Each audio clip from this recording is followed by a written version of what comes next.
sure what it happened is going to pay today. So by the time this is out, it could be 100,000 or 10,000. We'll see you go. Get to 10,000, I'll go to buy something. It's a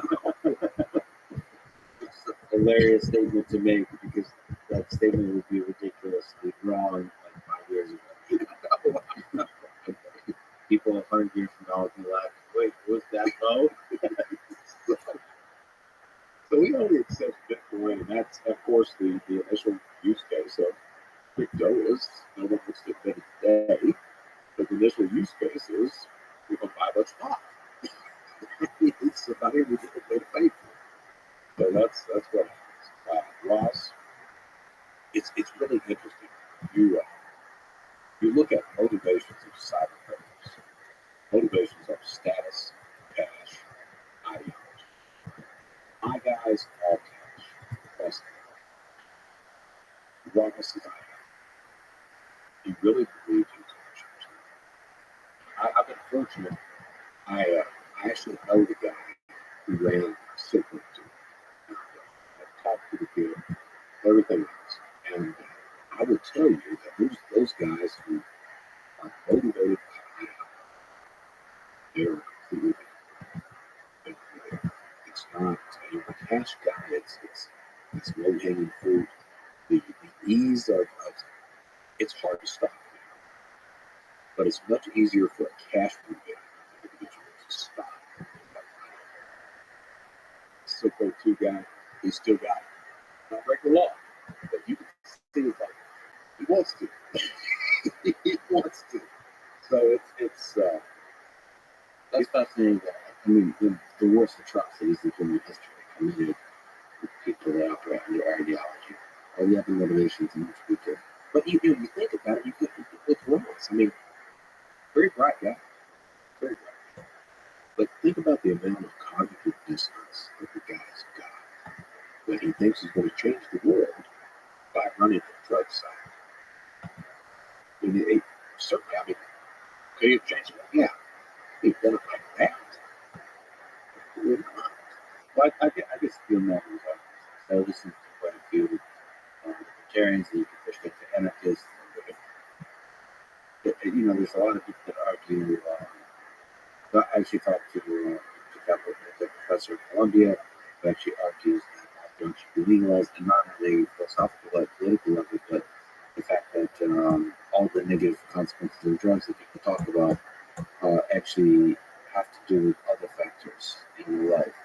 I would agree with that. So that's more like a argument about negative aspects of drugs. I think the ideology comes in is like, well, nobody should tell you what to do.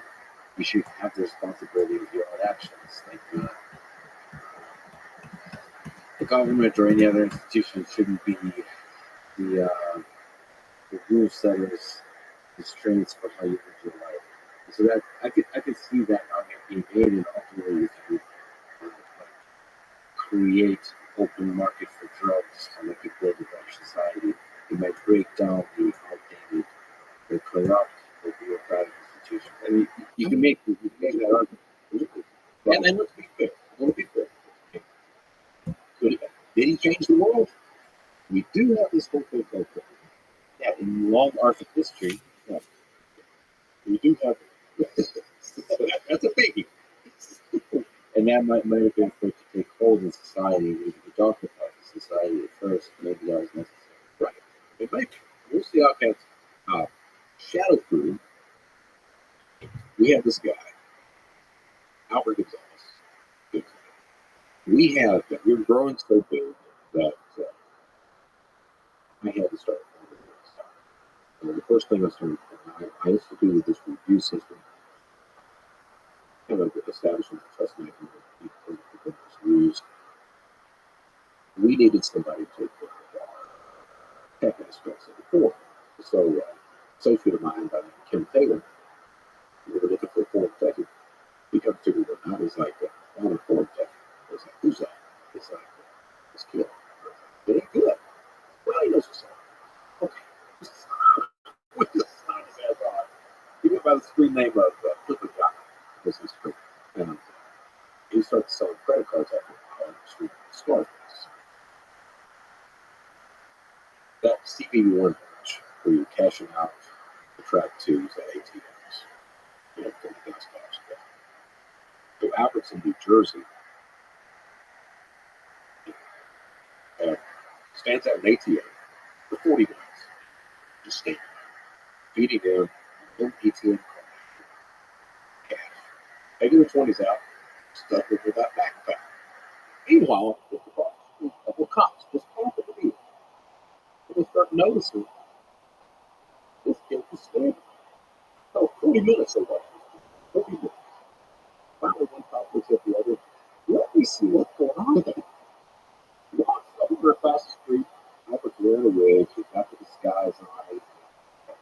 Asked him, "Bill, what are you doing?" Albert calls him. We didn't know Albert. So Albert immediately goes in. I want to work in the Secret Service. At that point in time, Secret Service, I refer to, and I want to make sure I don't say this. It's not like that anymore. But back then, they were fucking idiots. Right? They had no clue what was going on. There was a confidence issue. There was that's a nice. Or fucking idiots. So they're just like not aware of what's going on. They have no clue. The way that Albert tells them how to catch us, because they looked at him, how do we catch him? And Albert's like, I'm serious. So Albert's like, well, you can try a VPN. What's a VPN? So he explains it to them, like, so we had shadow. I was worried about all the news that was coming in. Still $160K a week. I didn't know Albert had been arrested. I'm worried about the others. I know the writing's on the wall. I'm good. I don't know, where did you see the writing? That's the IEDs that were coming in. The text messages about the Secret Service investigators and the special playing. Man, this is not going to end well. This is going to be bad. So I announced my retirement on February 15th. I'm sorry, April 15th. And I quit. I walk away. Well, Albert had been arrested. They cut him loose. No one knows he's been arrested. He's been shut. I leave. Kim Taylor at the same time. He's kind of on the run, which, if you want to know, that's what's going on. So my second in charge, Kim Taylor, this guy, there was this guy named David. What's his name? He was Elmer Rothschild. David Thomas. David, yeah, he was a film guy. Scarface, yeah. So El Mariachi, real name David Thomas, he's on the run out of Nebraska to check for him. He comes to us on Shadow Crew telling us this sad story. We take up a connection for this guy, send it to him, right? I get him a job working with a low-level partner, I pay him some money, right? El Mariachi Thomas does this for a few weeks, comes to me one day, and he's like, man, I'm not that guy. I'm like, okay, let me see. I had a training guy by the name of Big Bob. He, real funny. And I contacted him. I was like, look, I got a guy. He's looking at me. I got it. Okay. So he sends Thomas enough money to go, and Thomas is in Texas. Sends Thomas enough money to go from Texas to Issapar and rent an office. Right? So Thomas goes up there, rents his office space, him and his girlfriend. It's an office space. And the plan is Big Fire is going to place an order, get products sent. Mariachi's going to get the product, list it on eBay, cash out 50/50. Easy enough, right? So Big Fire places an order. First order is Outpost.com, $18,000. The largest order Outpost.com ever received. Order goes through. He gets the product. Right? Mariachi comes back, tells my second in charge, Kim Taylor. Kim Taylor at this point is, I'm 33, 34. Kim Taylor's 46. He works at the Tattered Cover Bookstore in Denver, Colorado. And he fancies himself Jason Ford. He's even got one of the screen names, Jason. So I'm like, all right. So Mariachi's telling us how much money he's making and everything else. Well, that's good. I'm glad you're all right. Kim contacts me. He's like, I want to go to Issachar. And I was like, why? He's like, to make some money. I'm like, you're making money. He's like, I want to go to Issachar. I was like, all right, go. Be careful. So he gets in the car. Saturn is what he's driving. He drives his little piece of shit Saturn all the way up to this. Gets there with a bit. They party all night long because they've never been in church. They're just celebrating, partying, drinking, everything else like that. Meanwhile, Big Fire has placed another order with Outpost.com. $17,000. The second largest order Outpost.com had ever received at that point in time. By this point in time, Outpost knows the first order was fraudulent. Guess where it's going? The exact same address the first order was. So Outpost picks up the phone and calls this PD. Hey, we got a fraud. His was like, would you mind sending some money? Yeah, Outpost is like, be happy to. So the rule is on credit card fraud, you've got 4 account access. Place the order. Morning it's supposed to arrive, you sign into the bank account or the credit card account. If you can sign in, you go pick up your product. If you can't sign in, you go back to sleep. Right? Well, Big Bauer was the guy who placed the order. Mariachi and myself in charge on Harvey. Right? So they're supposed to contact Big Bauer. They don't. Meanwhile, Big Bauer is raising hell, getting up to me like, hey, where are the guys? I can't find them. They don't need to pick up this product.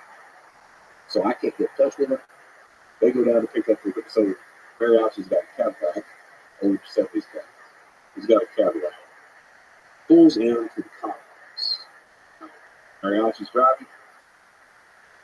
Kim Taylor's in passenger seat. David Thomas's girlfriend's in the back seat. As they pull the complex, going through the parking lot, Mariachi just happens to glance over and sees a van with a guy sitting sideways on the van. And he looks at Kim Taylor and he's like, that's your husband. And Kim's like, that's fine. So they pull up to the office. Kim's like, I'll go in and get the packages. And he wants to. Looks at the guy like, who has the packages for us? The guy's like, 1 second. He gets the first ring the wall, out pops this PD. Yes, Kim. David Thomas is in the car watching all this happen. He bugs out. They arrest him on the interstate, where he has 3 playgrounds. Valid, his real driver's license, but they get him. So David Thomas had outstanding warrants out of Nebraska. He couldn't bond him. Tim Taylor didn't have warrants, so we bonded him out. My third in charge, kid, Seth Savage, he bonds him, uses his girlfriend's account to buy him. I get married. I get Tim Taylor to go to Utah, where he had a friend of mine who used to house in his wife. So I think everything's fine like that. About 3 weeks later, this guy in Utah gets me. Hey, he's got to go. What's going on? He's like, well, the only thing he's doing is popping ecstasy tablets every day, all day. And I'm like, seriously? They're like, yeah. I'm like, okay, he's got to go. So we kick him out of there. At this point, I've got another crew that's coming through. We've had all these crews right. Had another crew that's coming through Denver. Send Kim back to Denver to partner up with these guys. Kim gets these guys. And by this point in time, I'm exasperated. I just want to throw my hands up and play. So my retirement's coming at the same time. So I'm like, fuck it, I'm done. So I tell everybody at the rest of the admins and mods there, I'm like, this is what's going on. You guys need to watch out for this. We need to ban Kim, not let him back in. Be careful what's going on. I walk away. At the same time I walk away, Uncle Johnny, Thomas, comes back into play. He sees everything that's going on. He uses that to his advantage. He starts banning everything. This was for him. Sets up the VPN at the same time and says, hey, make sure you're secure. No transactions. Go through this VPN. VPNs were ran by this service. I think the service was, I think they ended up cataloging like 7 transactions. Battle Crew makes the front cover of Forbes, August 2003. Headline: Who's stealing October 26, 2003. United States Secret Service arrests 33 people, 6 countries, 6 countries. I was in Charleston, South Carolina. That happened. And I'm like, you're number one, there were a couple other guys. One, his name was Thrawn. He was Zero. Yeah, exactly. But he went by the screen name Thrawn. He had access, almost unfettered access to banking. So what happens is they identify the guy. Secret Services in the air. Yeah, how are you for the police? So we put it down to arrest this guy. Brady cops like, oh, come on, get out. So as soon as they got off the phone, Brady cops get in the car, go down and tell us how. They couldn't get him. So he flies out down to South America, and they don't catch him. 6 or 7 years old. Well, let me actually ask you on this point. You said that if you do cybercrime, eventually it's not what you. That's like, why is that? So I don't want to say it's because you're going to be arrested, because honestly, very few people are arrested. But it doesn't end well because of the kind of person that you kill. You lie to everybody around you. You lie to yourself, you lie to friends, you lie to family, you lie to victims. You don't have any friends. I went 20 years without friends. I had associates. You can't truly trust. You don't trust anybody. You don't trust anybody. I had my wife. I was married for 9 years. I lied to her every single day, and it took her 9 years to get up, to realize that I was that piece of shit. She leaves me. Then from there, I started stripping. I lied to her. I thought I had friends. I lied to all those people I knew. I thought they were my friends. I lied to them the entire time. You become a bad individual. I don't think a lot of people really understand how bad that is. When you talk about, you pointed out that woman that ripped off. She was trying to put a roof over his freaking kids. You're that person. That person. You're also lying to yourself, and that's not a mindset in which you can grow as a person, find happiness, find genuine, simple human affection, which is what love is. Yeah. Simple, real friendship, all of those things. So, I went to prison. One of the things, one of the most important lessons I learned, because cybercrime as a whole, you're a criminal, it's an addiction. If you're addicted to something, whether it be drugs, crime, gambling, what have you, if you're addicted to something, you cannot love anything else except the addiction. The addiction comes first. Right? You put down some of those truly stupid things. Script, for example, tortures that guy. You get to the point where it's like, okay, this is the business. And I try to convince myself that I'm a businessman, but I'm a good guy. And you're not. You're not. So those lies become part of everything else. And it's you get higher ups in the usual cost, but you got millions of stuff these days. So most guys are not arrested. So you may be arrested. You may be like freaking Jonathan James. He was a miner, a very, very talented individual, very confident. He, as a kid, he had broken into NASA, the Pentagon. He shut the NASA computer down for 6 weeks. This is that kid. Then he decides he wants to go into credit card debt. Partners with Apple. He's arrested with Apple. Law enforcement, they were like him. He was the only confident individual. So this kid gets up one day. He wasn't in prison yet. He gets up one day, goes in his dad's bedroom, gets out his 45, walks in the bathroom, and builds his brains out. You've got things like that. Or you're going to rip somebody off. You're going to play script with that guy. The guy who ran Evolution Marketplace. I wonder who 2 people ran. I wonder who they were. He ends up stealing about $24 $250 million, a lot of them in Freddie and Bob, and they found him about a year later on a beach without his head and hands. But it always goes south. But more than anything, to me, the negative thing is you really become somebody that, just truly a despicable people. When you get to a point when you're destroying people's entire accounts, you're stealing money from a woman that simply wants to do something good for her family. When you become that individual, and you're okay with that, it got to a point. I had one guy ripped off. It's like for $900 when I first started the cybercrime stuff. It's when I was becoming comedy, and I ripped him off for like $900, and he sent me an email, and he was like, they even said something like, "I guess you needed money. Okay, here you keep it." And I'll get chills right now thinking about it. It's that when you become that individual. Yeah. To actually backtrack, listen, I love that. And there's a story. You fell in love with this girl. You have to tell the story. How did you fall in love with somebody? Not that there's anything wrong with that profession, but it's romantic. It's like a true romance by the great movie. It is great.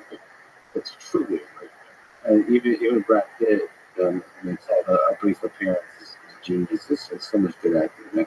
Anyway, so tell me that one story. All right, so that's like I said, I get from my dad. I get that fear of being abandoned. For my wife for 9 years until she leaves, and I was in Charleston, South Carolina. And what happened was, I noticed that Susan, she was not coming to bed like she used to do. She'd stay up all night long, and sometimes she'd be gone a few hours. Everything else, something's going on. I passed by her computer, and she would minimize the screens. I'm like, well, got to figure out what those are. So, put a keylogger on her system. As anybody should in a relationship. Absolutely. Plus, you trust me. You're tracking all their movements, all their Exactly. Like I said, I was the control freak too. So, found out she'd been cheating on me. She was, there you go. really, I guess the right. Well, the friend else used to be, Jesus, leave right now. Well, they got up, walked in the bedroom, opened up the wardrobe, got a suitcase out, started putting the clothes on. But she wasted it. She's like, where are you going? I'm not. You are. Well, my bravado was proof.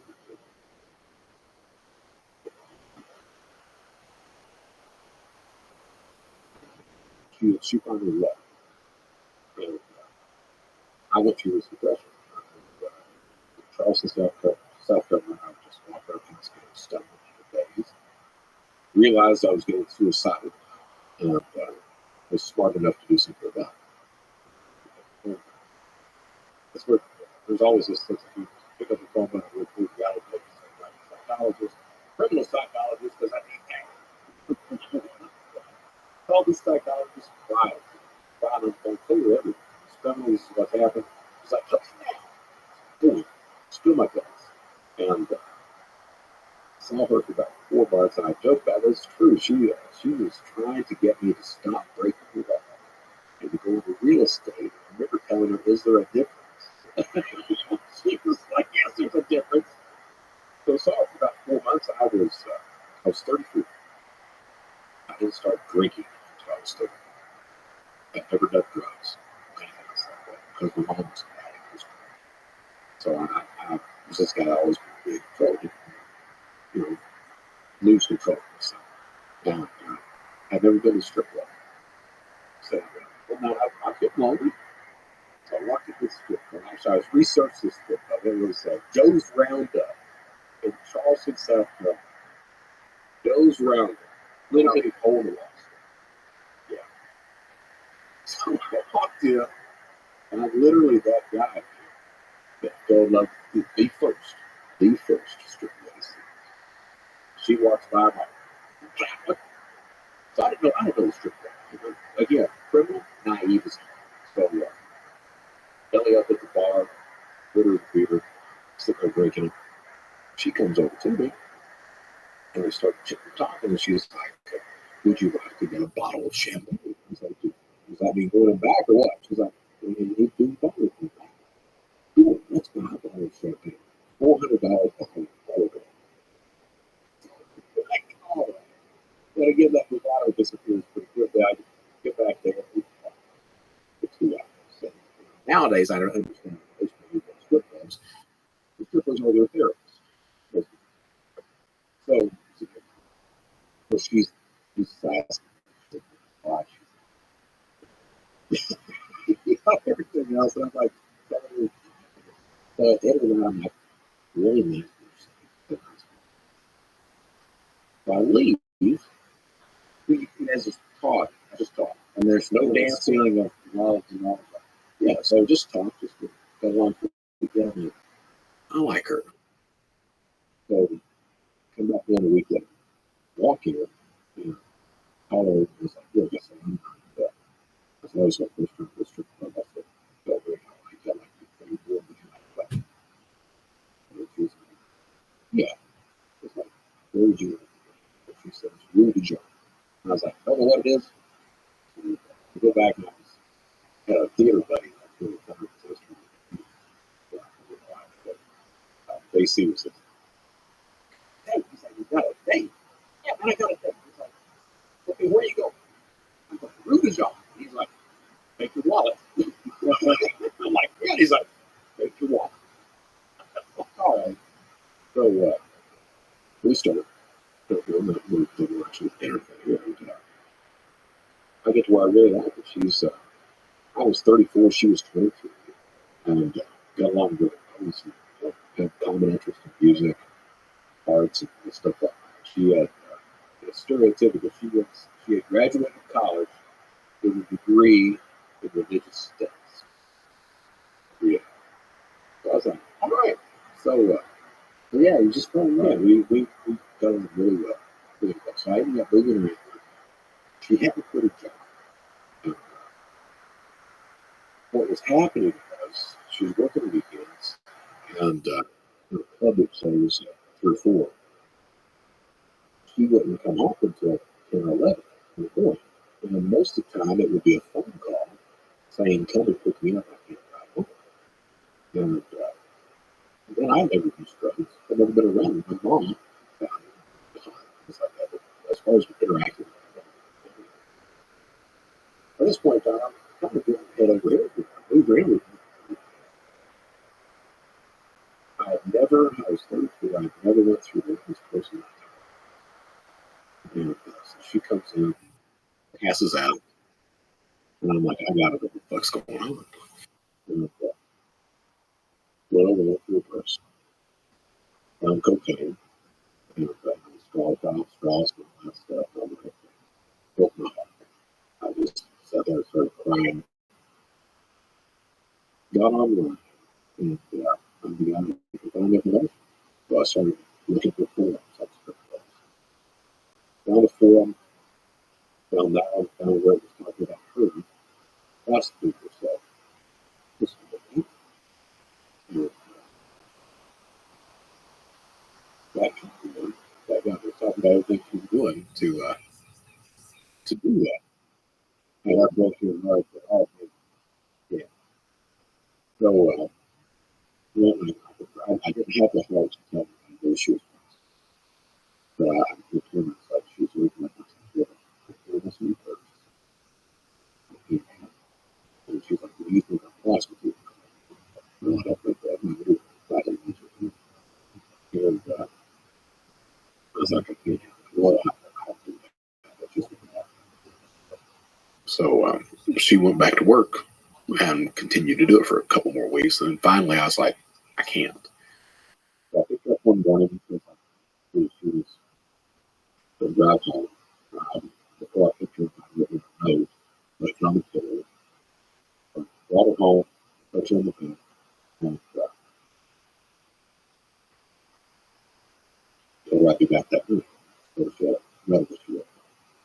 The letter was basically you can't stop this. It'll be nothing. I went to Columbia that day. Came back, got in line, and just put her down. Which is good drugs. Really quick. And I got it in my head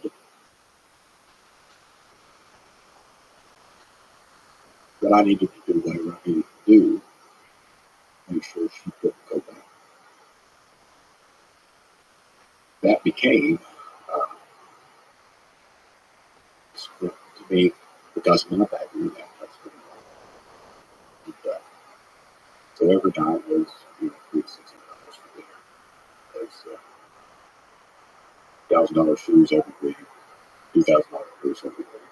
Oh man, I had most of my money wandered out to this stuff.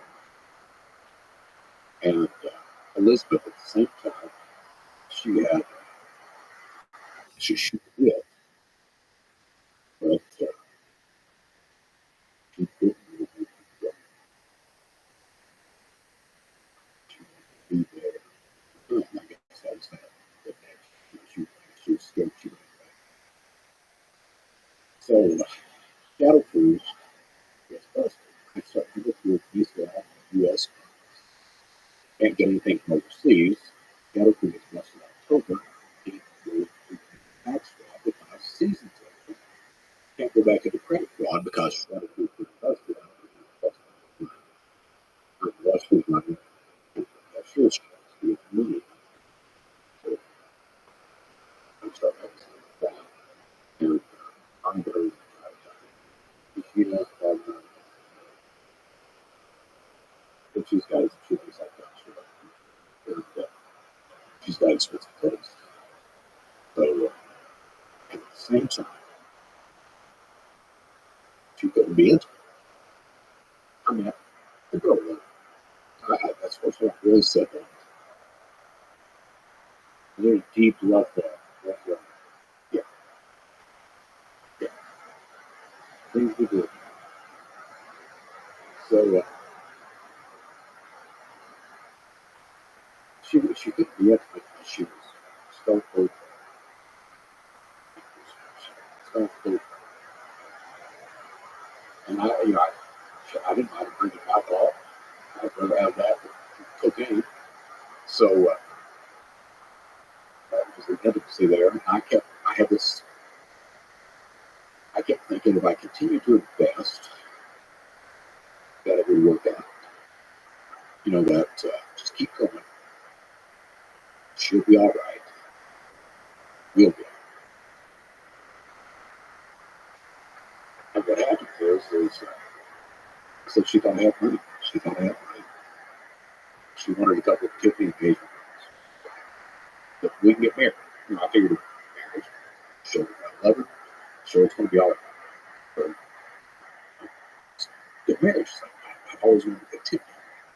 She doesn't have money to get Tiffany ring because all my money was overseas. Here I am. With counterfeit cashiers. I found like a 3-carat ring on eBay for 20 grand. And, they fold with counterfeit cashier's check. At the same time, because she doesn't want me to leave, she needs me there. Typically, if you're doing that type of crime, you need to be traveling. You can't do it in one situation. You can do that, but I don't have much choice. So, start running counterfeit cashier's checks to get the money to live and everything. To get the engagement ring. We were scheduled to be married.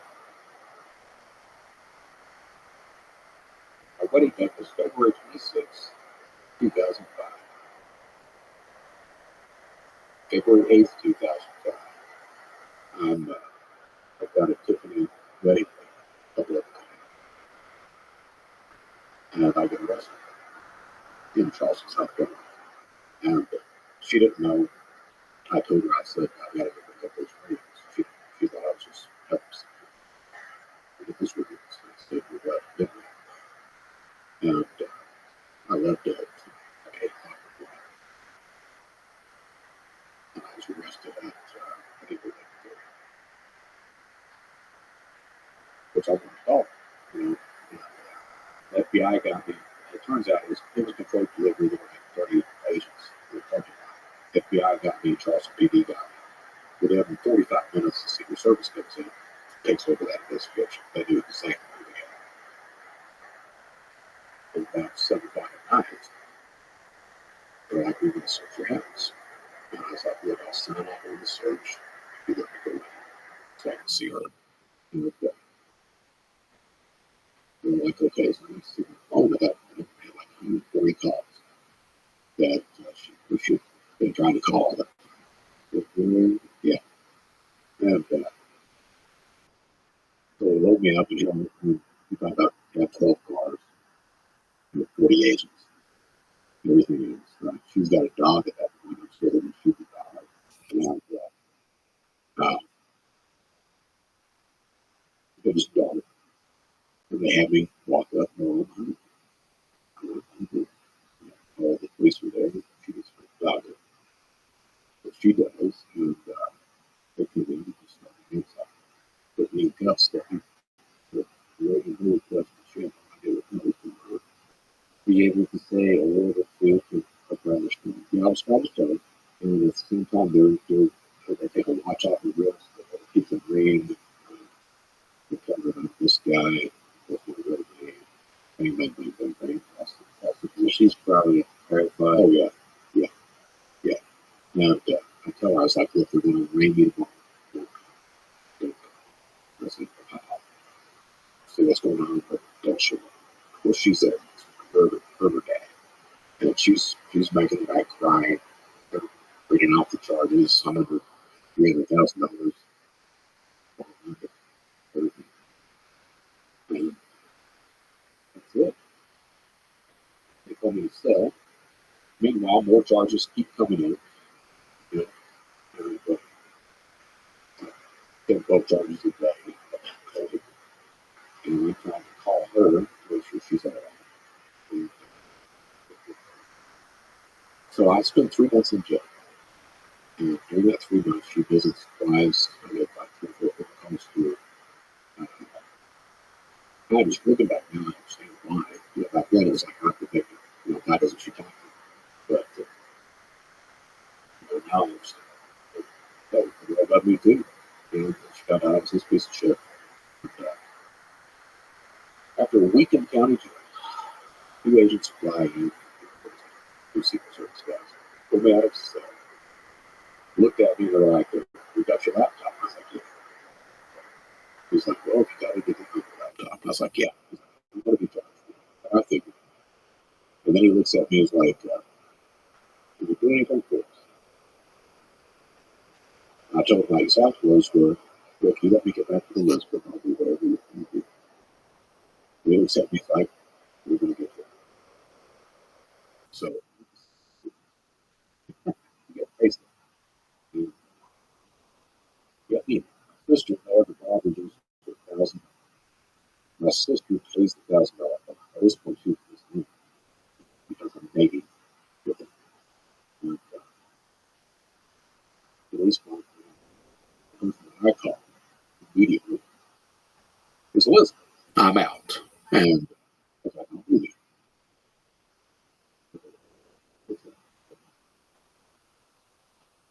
I'm in the parking lot of the Charleston County Jail. Me and Secret Service agents standing. And Elizabeth had a friend that was with her. So he pulls up and with her. Let's out top of the front with these 2 plastic containers out that have my clothes. It comes over her clothes. Call me later. Gets in the car, drives off. I'm sitting there, I'm like a baby. Agent would get me like, PR training? Like, yeah, he's like, I'm so sorry. I'm like, yeah. I had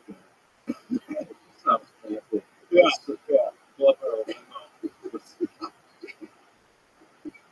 I had $30. $30. The agent had to pay for my hotel. So he drops me me off at the hotel room down in something. As soon as he drops me off, I take them $30. Walk a half mile walk. I pick up. As soon as I get back to the hotel room, call Elizabeth, beg her to come see me. She comes to see me, and we talk most of the night. And convince her to give me a chance. I tell her that, hey, everything's going to be all right. I remember this week. So, this will be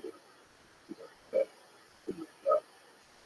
When we moved from Charleston, the field office is in South Carolina, and I'm breaking the law. Even before I start working, I'm breaking the law. And so they got me in the office. I'm on a laptop outside line, to a 50-inch plasma monitor on the wall. They've got a desktop sitting directly next to me outside. Two Secret Service officers in the room at all times with and without law enforcement. My job is 46 hours a day, working away, picking up targets until usually the kind of for the first few weeks, they are extremely good. They can touch every day school stuff until it gets the problem is that shit gets boring real quick. I'm very fast on the word. So they're looking at it. So after 2 weeks, they get lazy. They start washing core instead of washing me. At the same time, they've got a key logger. So they've got Spectra Pro and Kempfish key loggers, and I'm taking snapshots of everything they're doing. So every night they're on a DVD log, spinning. I'm like, fucking, not breaking all from inside the Super Service. They're in the room. That continues for 2 months. At the same time, the relationship with Elizabeth fell apart. Do you ever understand why? It's just because of her heart got broken because he was lying. It was the trust. Like she did a lot. Yeah. To sacrifice. You got a woman here that she even said it. She's like, she told one of her friends who were out this fucking resident. She told one of her friends that I was the only guy that ever asked me to like his friends. Yeah, I mean, I have to say that part of the story is so. I'm telling that she chose to stop. And she told me that she told me that if she didn't marry me, she wouldn't be. As far as I know, she told me. Because I was a piece of shit. So you didn't take a step further again. You said, you do this call us. Thank you. Thank you for being that person. But at that time, you were still up. Oh man, yeah. So like, well, she had feelings to start doing strip clubs. And, so we started going to strip clubs. It's easy to come back. That's one day. She thinks that and she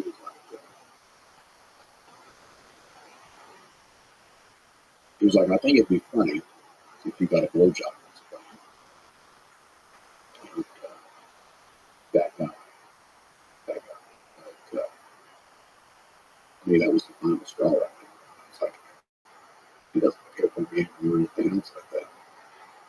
We've been going to strip clubs, so I started dating another strip club. And she knew something was going on. And he looks at me one day, she's like, why don't you just tell me all the truth? And I was,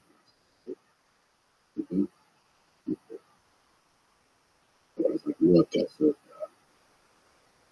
whatever you want to do, and I was like, whatever you want to do, take it. And but not only that, but I'll make sure you got money for several nights so you don't want to. And I was like, just leave me, I'll leave my TV and leave me some food prices. So I go to work that day at the Secret Service, come back that night, and she's taking everything. And left the picture of herself in the bedroom on the floor. I'm like, okay, I guess I deserve that. Yeah, I'll make it. Yeah, it was cool. I've given her $1,000 like every 2 weeks. It gets to the point because I've done this tax fraud. It's like, well, the debit card companies are pinging the cards. They start to realize, hey, something interesting using our debit cards. So they start to shut down the cards and cash out. So I start not to have the money to send to her. And I'm like, so she calls and she's like, oh, I have that money. And I was like, well, look, I'm doing what I can do. You promised money.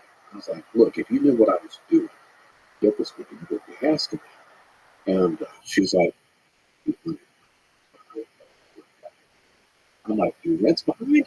She's like, yeah. So, okay, so I pick up the phone. I go, really? Okay. We'll make sure that rent. But it's button. Oh, no, that rent's paid up for me. Like, okay, hang up, call Elizabeth back. I was like, I'm in the room. And she's like, yeah. I was like, buddy, they just said you're up on it 3 months. She gets quiet and she's like, well, you lied to me too. And I was like, you're right. Yeah. It's like, look, I can do it.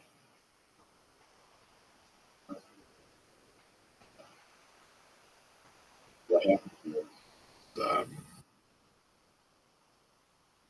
was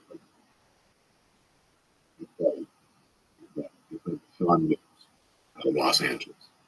I taught him how to do tax returns. I told Sean, I go, listen, I told him if I ever get missing, I'll contact you. And so I go missing, then I show back up online. First day, he contacts. So he becomes a partner. They identify him pretty quickly. He's set to be arrested, some kind of charge.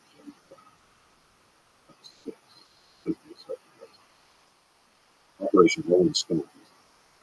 And he was arrested. The Secret Service goes and arrests this guy. They search his apartment and don't find it. The apartment manager comes out and explains to him, and Sean is not supposed to work to the apartment. As a matter of fact, he brought in $30,000 worth of Italian tile to put in the apartment that he's renting. And by the way, last night he had a U-Haul out here. Look out, oh shit, stuff.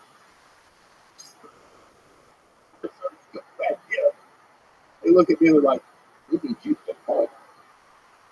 And my answer was, I ain't taking polygraph. So they're like, well, we'll put you back in jail. You don't. I was like, hold on. Why are you this? He's like, you don't have to take polygraph. He's like, good, I'm not going to. He's like, but they will throw you back in jail. I was like, don't want to do that. He's like, have you done anything? I was like, yeah. He's like,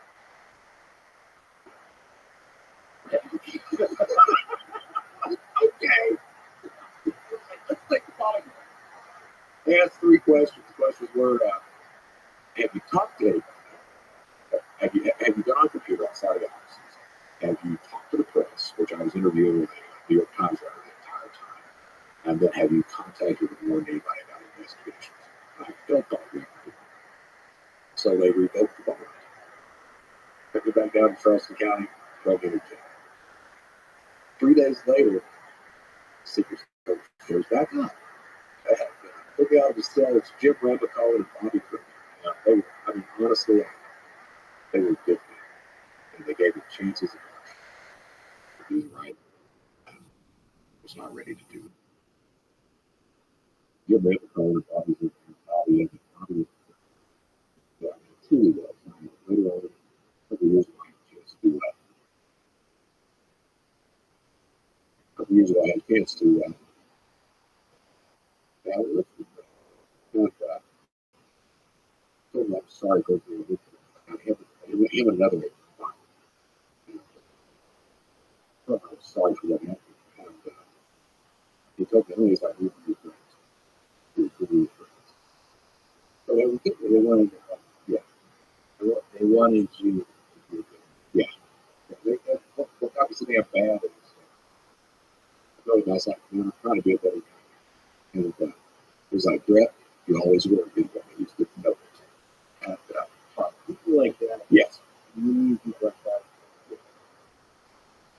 You need somebody to basically believe that you could be a good one.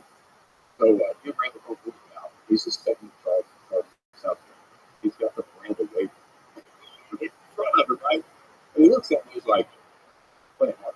Bobby go really strong first dog. It's like, here's the way this is going to look.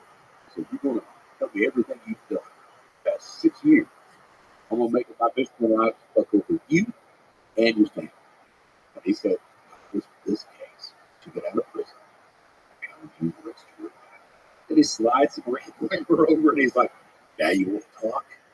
And I looked at him and I was like, nope.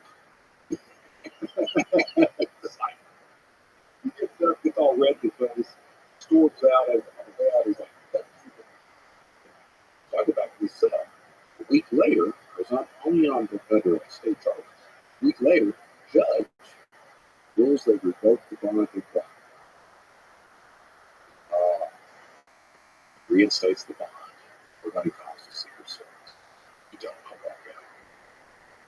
I walk out. I was dating this stripper. I told my mom, I was like, well, if they're going to fuck me, they're going to have to fuck me. I just went on the move. Yeah, I called this stripper girl up. I'd given her like 60. And I told her, I was like, Kim, I need some money. She's like, look, I said, give me $1,000. I'll give you about $3,000. So I met her invested portion. Got the 1,000 from her and started driving west. No idea where to go to anything else. Got to Dallas. There was a prepaid debit card in Dallas. I walked in the office, convinced the guy, the engineering, convinced the guy to get me 60 prepaid debit cards for our house. And I started to run. Ended up stealing from that. I stole like $160K profit. Used that to buy a Jeep Cherokee. The idea was to steal it up to me before I got to worry about this. Got down there. That was it. That was it. So I was on the run for 4 months, stole $600,000. I was in Las Vegas, Nevada. One day I had stolen $60K out of ATMs. Went in the next morning. I woke up, signed on CartersMarket.com, which was written by Max Butler, who's a nice man. There's my name, U.S. Person. That gets me to because my real name was U.S. Person. Nobody did not know without meeting the Secret Service. So of course they're all everybody's got it. So I sat there looking at it, and I was like, said it out loud. I was like, well, Mr. Clinton, what do you do now? And I was like, I'm going to do literally. Said that out loud. They loaded up the Jeep, drove from Las Vegas to Orlando, Florida, and got the 2 annual passes into Disney World, the other one to Universal Studios. Paid for a timeshare. They were built as new timeshares right off Universal Drive. Then there's brand new timeshares. Paid for a timeshare. I was like, we take cash? Yeah, we take cash. There's $12,900. Then they wasn't furnished, so I went down to the furniture store, bought $30,000 in furniture. They had seized their DVD all back and proceeded to go to Disney World. That lasted about 6 weeks. They used a trigger to find it. So one day I was like 3:30 in the morning, Saturday, September 16th.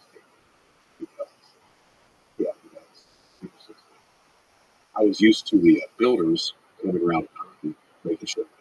If I was asleep, I was just not at the door.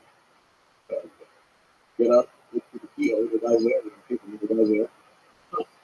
Open the door, step out into the hallway, walking down the hall, Bobby Kirby, another South Carolina guy, and Orlando Orange County guy. They turn around, hey, Greg, I'm like, hey, Bobby, out here. We're good, how are you? I'm fine with you. Come in. And he was like, let's put you in cups first. And I was like, probably a good idea. He walked in, like those guys. He's like, have you got anything in here? I was like, yeah, there's 120 bucks. He's like, serious? He's like, yeah, that and AK-47. His face goes flat. He's like, God, I'm fine. And I was like, no, I'm kidding. He was like, okay. So they throw me in jail. They were done. And they give me diesel therapy. Diesel therapy is, it took about 2 weeks to transport me from Orange County, Colorado, to Columbia, South Carolina. And what happens is you stop at every county you possibly can, go through the processing, which is about 6 hours. Once you get to your buck, hey, time to transport you. They do that On purpose. Wears you down mentally, just everything. I get to Columbia, South Carolina. While I was at Orange County, what happens is this inmate, as we were in federal holding, this inmate he looks at, his name was Willie. He's like, hey man, the only time you get off of federal prison is a drug program. He's like, but man, I don't use drugs. He's like, you can find drug problem. I was like, I can find a drug problem. So what happens is every county judge stop at Columbia. Okay. So by the time I get to Columbia, South Carolina, it's paper trail.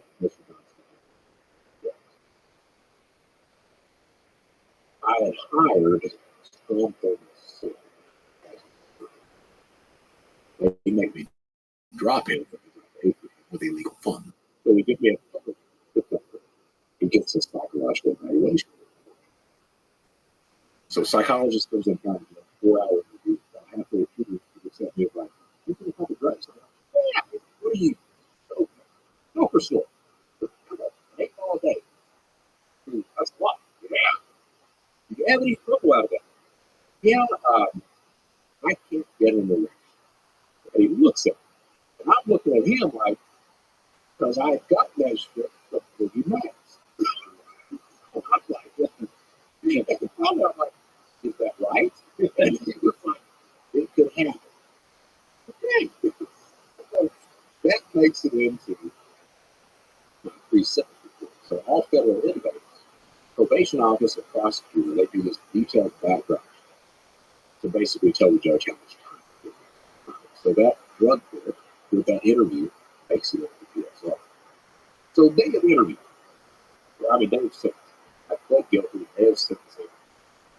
The prosecutor, this dude is crazy. And he's like, the Johnson, the service. He's manipulating the prosecutor, and he reports to the judge. And he's manipulating you to date. We insist on the upper limits of that. I would tell everybody in jail that they give me anything. So, like, okay, sure. So the judge looks at me and she's like, I agree. And I'm like, she said, 75 bucks. So I looked at my lawyer and I was like, can you get the drug court? He's like, I don't know why I asked. So he states that, Your Honor, will you order the drug court? Johnson. The judge says, no. But I'll recommend it gets evaluated. So the Secret Service had told her, hey, he's full of shit. And she's like, no, but I recommend it gets evaluated. I looked at my lawyer and I was like, what does that mean? He was like, you're probably not going to get it. And I was like, how soon can you get me to the case? And he was like, well, if you don't appeal, I get you there pretty quick. My exact words were, fuck the appeal. Get me to the case. I'll take it from there. He looks at me like I'm the biggest idiot. I get sent to, because you get a camp for a I have friends, family members, look for camps that don't have a Dutch one. And we settle on Ashland, Kentucky. 6 weeks later, I'm in Ashland, Kentucky. Now, pull up there. 14-foot fence, brings it right on top. And I'm like, oh, my goodness. First question I asked is, are there real guys? He's like, well, you can work in the national forest. I'm like, he was like, well, you can do landscaping. I'm like, I can run a weed eater. A few days later, I walked into the landscaping office, and the cop, this is this genius of some of these people. The entire wall is a blown up photo of the company coming out. Like a little simple and plot. Right. My dad, I hadn't spoken to that man in years. He shows up at my store. Stands up in front of the counter. Your Honor, I want to make sure Brett gets a good start. He can live with me when he gets out. Looking back, the man met me. And I just thought it was bullshit. So he starts to listen to me in prison. I mean, you know, that third visit in, he looks at me, he's like, I didn't believe it. You all good? I was like, yeah. He's like, there's a lot of money you made. I was like, yeah. He's like, how do you have to do that? And I'm like, so what I used to say, and again, that it's this thing of, you know, really coming to terms with things. What I used to say is I thought my dad was back in my life, and he was just trying to use me. Right? The truth of the matter is that my dad hadn't really seen me except in that family corner. And from them, I really think that's kind of You want to connect with you in places where you know, where you love, where you're interested in, where you're good to. and what I do is I manipulate it. And let this guy. So I do tax fraud. And in return, he had the whole money he had for his name. He had $2,000 cash. So I manipulated him into giving me that. To drop me because it goes, cell phone, and driver's license. The driver's license he had was my driver's license, Johnson. So I was at the camp for the 6 weeks. Hardest worker that landscape would have ever seen. I looked like the cops got me on a mountainside with a blue. You're building trust. And in 6 weeks, and I lasted U.S. Marshals, U.S. Marshals, their campus in the Free State area. They find me, I think, 250 miles away. It's like Lexington gets that. They find me in Lexington because I have a real driver's license. I have a laptop, and I have some identity information. And the way it got me was I got my identity. I had this big can. I didn't even like myself. And every time I this guy hops on the laptop. So this guy walked by. He walks by me and he stops. And then he backs up. He looks inside. He knocks on the window. I looked at him. He's like, you. And he pulls out this bag. He points at him. And he points at the door. Now. Oh, okay. I open up the door. He's like, U.S. Marshals. So they arrest me. And how did they track me down? They canvassed that area. They talked every hotel, everything else. I had Like traditional, like there was there wasn't on the internet. They kind of got something just direct things get good ahead. Yes, Marshals. So they arrest me. I go to I'm initially at a county jail in Florida, Kentucky. And that was a hell of an experience there. But then I'm transferred after sentencing on that. So sentencing, here's the real thing. So I spent like, I think 2-3 months at the county jail in Florida. Get sentenced. At my sentence, it happened so quickly after the initial sentencing that they used the exact same pre-sentence report. The report said, well, that drug shit. So the sentencing, prosecutors there, Secret Service there, judge, me, and prosecutor stands up. He's like, Your Honor, we would like it if you would just sit down. Mr. Johnson was arrested. He had a laptop, and all his information. Looks like he was engaged in identity theft. Yet again.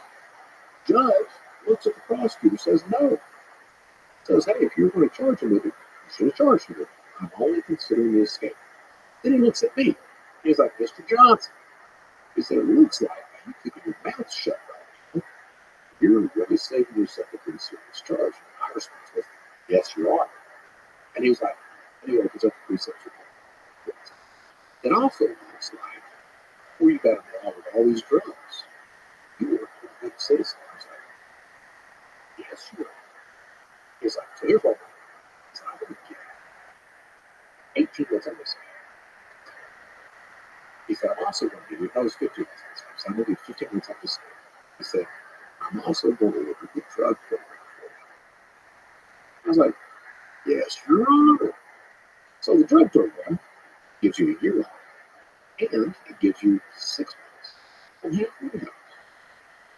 Escaping, I got out of prison 3 months in prison. The original thing of drug works. Now the interesting thing, and as your best guy, once best guy, I spent 8 months at Salt Lake. And that's interesting. Because you ain't got no books for the first month or so. Then they give you the King James Bible. Yeah. And then For a month, no books. So what, this is a pretty small 6x9. 6x9. No books. No books, no paper, no pen, no pencils. You're alone with your mind. You got a map, toilet. What's that like? It's you sleep as much as you can. You're sleeping 16 days. What about, were you thinking about even just going back to like the You go through all the whole thing. Every day. your mom too? Every single day. And so you're supposed to get out an hour a day. Law says you're supposed to get out an hour a day. That's the law. That's not the way things actually happen. What actually happens is you're lucky to get out an hour a week. You take a shower twice a week. And that's it. You get a phone call once a week. Oh, so you don't get to see nature. That's it. It's all check. Right? And it takes about a week. The first week is you're bouncing off the walls. It's take 3 minutes and you start doing that. It doesn't matter. He's out of hand. Well versed in King James Bible. So you're happy to have it. Finally, you get like this. Spent 8 months. And they send me out to a real prison. Big Spring, Texas. West Texas. Where have you been out there? Man, get prairie dogs and tarantulas. That's what they got. No kidding, it gets so hot that warnings come on the radio telling you not to drive on certain streets because they're melting. That's Big Spring. So if you've seen the movie from Western,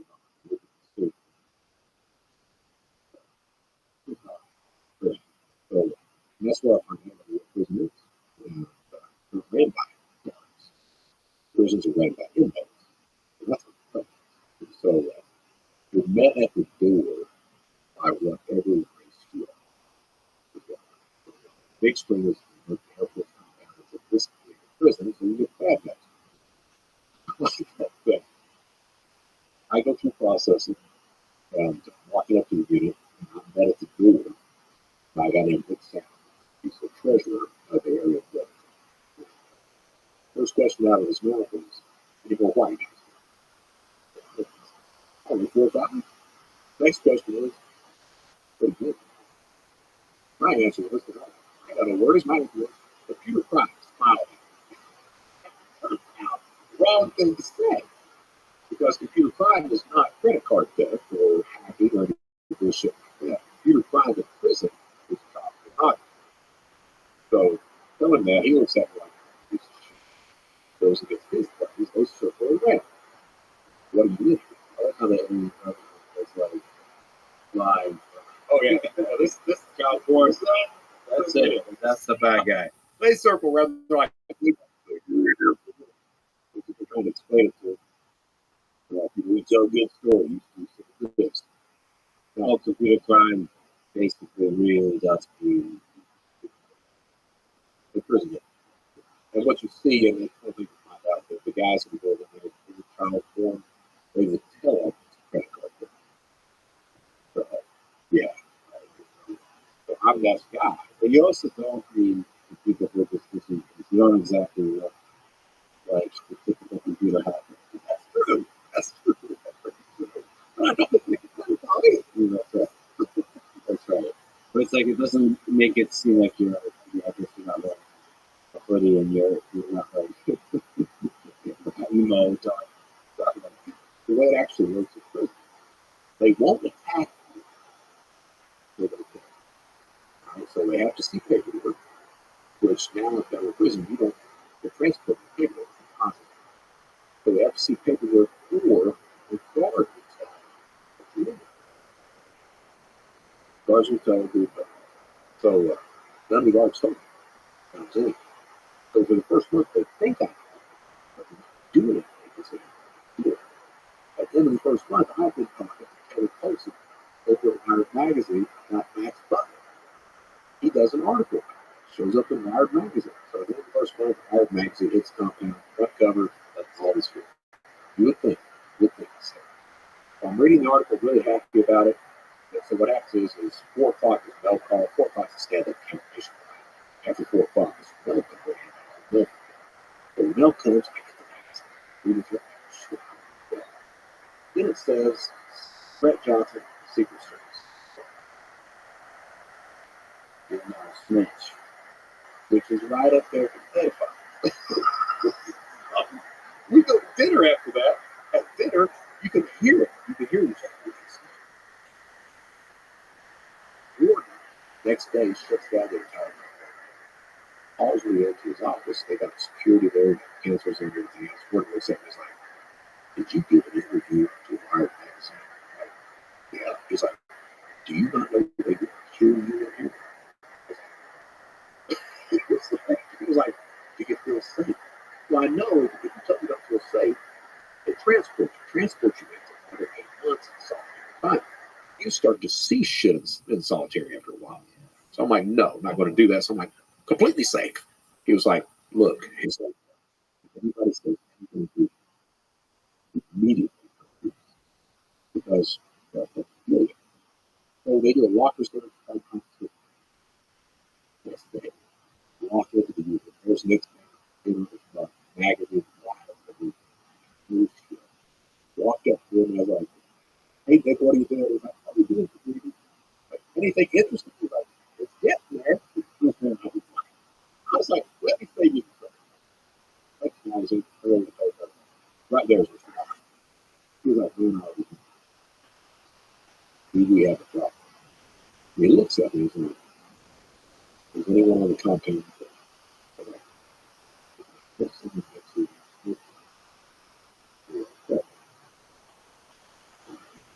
He's like, fuck. Can you do something? All right. So in federal prison, you got to have a job. Everybody works. That's what you do to try to work. I got a job in education teaching a lit class. Every Wednesday, 6 to 8:30 p.m. Lit. Like all, every area on the compound signs up for lit class. And put the guards every day in the coffee. No. Right. It was 6 to 8:30 p.m. That's how I didn't get my ass beat. At my other job, you have 2 jobs. Other job. Get to the point, it's weird when you get to the point, people walking up the bus. You know immediately 2 groups of people. You know who the bank robbers are. Immediately. Just by them walking off the bus, like, that motherfucker's a bank robber. And you know who. So my job, the black guy, was to approach the black pedophiles and have a conversation. The conversation is basically, hey, don't live up to your family. Don't care what you do. But if you got some sort of picked charge, you need to tell me.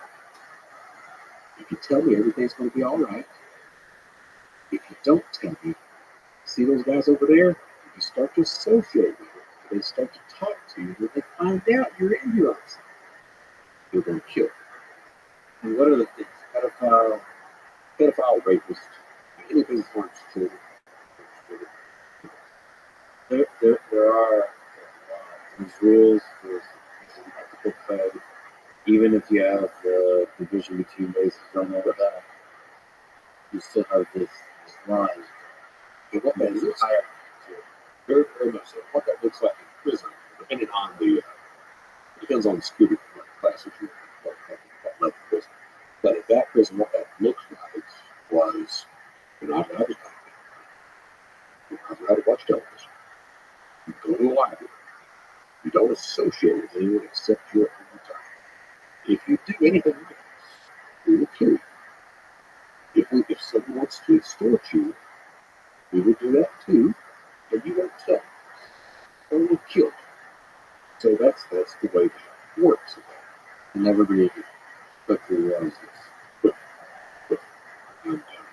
so typically the guys would say, okay, that's what they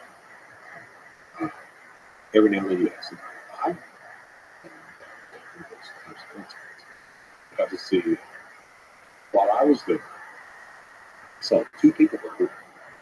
So I went through 3 prison riots, and went through my entire tenure prison cell for suicide. The people who got killed, it was, so we had outside, we had this track, 30-mile track. You walk counterclockwise.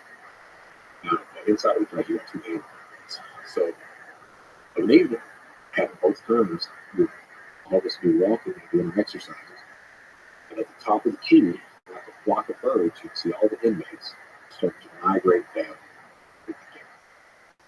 So the first time you see that migration, you look up at the distance, and so when the inmates got another inmate down, it's just hammering his head right there. The guards don't stop there. That's why they get hurt. So the guard, 15 minutes, fight them. Over that, yeah, they shut the compound down. So this is what happens. So they the entire compound down. They make 2 lines of it. What happens is they lock the door in, they shut the door behind them, they start asking 2 questions. First question is, did you see it? The answer is no. Second question is, if you had seen it, did you see it? The answer is no. Guard then says, get the fuck out. And that's it. Anybody that stays in any longer than that is automatically suspect. So what it's going to do, this Hispanic guy, he's in there for 50 years. And everybody's like, so his people didn't call him over. It's going to us walking around. And yeah, it's like that. It's fascinating though, because we talk about the network of trust, the cyber crime already, and here's a network of trust. So In the prison crime, your trust. trust that. Trust riots, everything. The riots that I went through, the first riot, man, was scared. You've got the cops dressed up in the Ninja Turtle outfits. You've got the rubber bullets, the tear gas canisters, all that crap. You got the inmates raising hell. Scared to death. Second riot, you calm down. Second riot, you start to notice. This is racial riot. This the Hispanics and African Americans. So you get the type the motivation for the ride, the reason, and it gives you The second riot, you start to notice. If they admit it, it's in our group. Third riot, no shit. Third riot. You let them wait till they're all around you.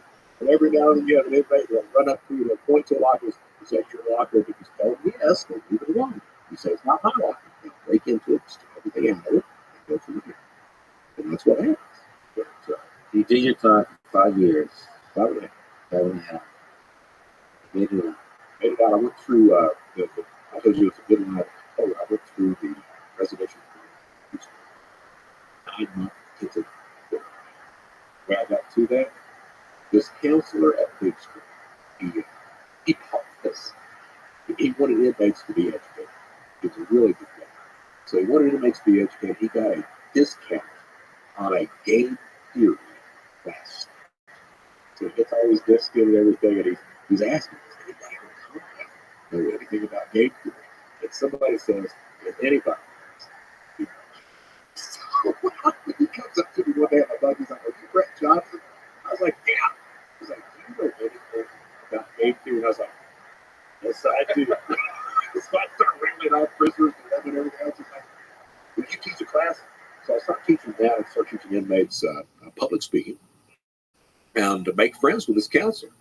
So it gets time where I'm supposed to be drug program and Fort Worth, and the transfers are taking 4 or 5 months. It's 4 or 5 months I can be out free. So I went up to him one day and I was like, look, his name was Keely. I was like, look, I said, anyway, that I get transferred out of this. And he said, he was like, Brett, I cannot help you. And I was like, I appreciate that. So he said that a week later, I was like, yeah, I love it. So it was a 9-month program, 24 hours a day, obviously nothing to do with drugs. It's all pure study stuff, CBT training, and honestly, it's the best thing. That part, what was the thing that changed you? Was it the Soviet confinement? Was it the years? Was it losing the people you love? Or was it that behavioral therapy? It's a combination. It was so my sister disowned me. The only person I had was me and my sister. That's it. Yeah, I love that to live with that. It's me and my sister. We looked at all that shit together. So Denise goes home, but she doesn't have to be for hiring people. But all this stuff she happens. And after I get arrested on this escape, she went about 7 hours. I don't see her again. Yeah. So that's really the first 2.5 years of prison to accept responsibility. That was amazing. Yeah, she forget about it. She said, she saw me for 10 minutes, tell me she loves me. I was at the plea. So, but yeah, yeah. It took 2.5 years to realize that I didn't cry because of stupid girlfriends and wives and family. I wanted to. Those two. And that's the first turn. Second turnaround was like the CBT training. That it didn't really hit while I was in prison. I went through it, didn't choose to make it work. It wasn't working. So I got out in 2011. Didn't want to break it. Didn't. I was in 3 years probation. Did post computer. Had a job offer from Lloyd, who was running a cyber private office in the UK, which I was enough. You're not moving and not the computer. Then I had a job offer from day before a fishing company. Couldn't take that. I got to where I was trying to apply for fast food jobs. That's a computer. Can't touch that. Okay? Then what about a waiter's position? Well, that's a computer and access to credit cards, idiot. Can't touch that either. So literally could not get a job. We were food stamps. I had a roommate that gave half of it. They tell you when you leave prison to get a job, something you care about, and you want to recidivate, couldn't get a job. And was a cat. Monster the cat. That was a cat's name.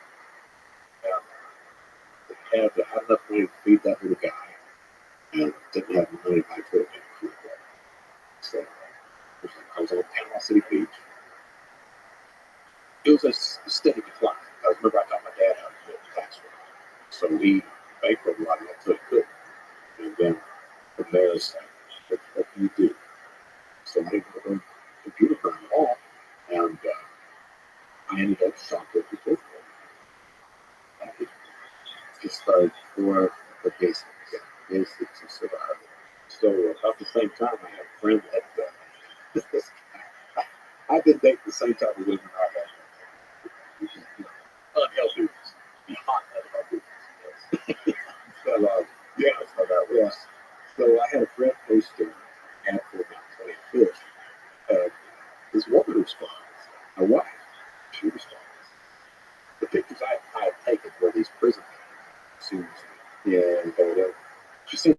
message of, why don't you smile? My response was, so we started talking. Uh, we started dating. And he ends up, she's at second state. I ended up moving in.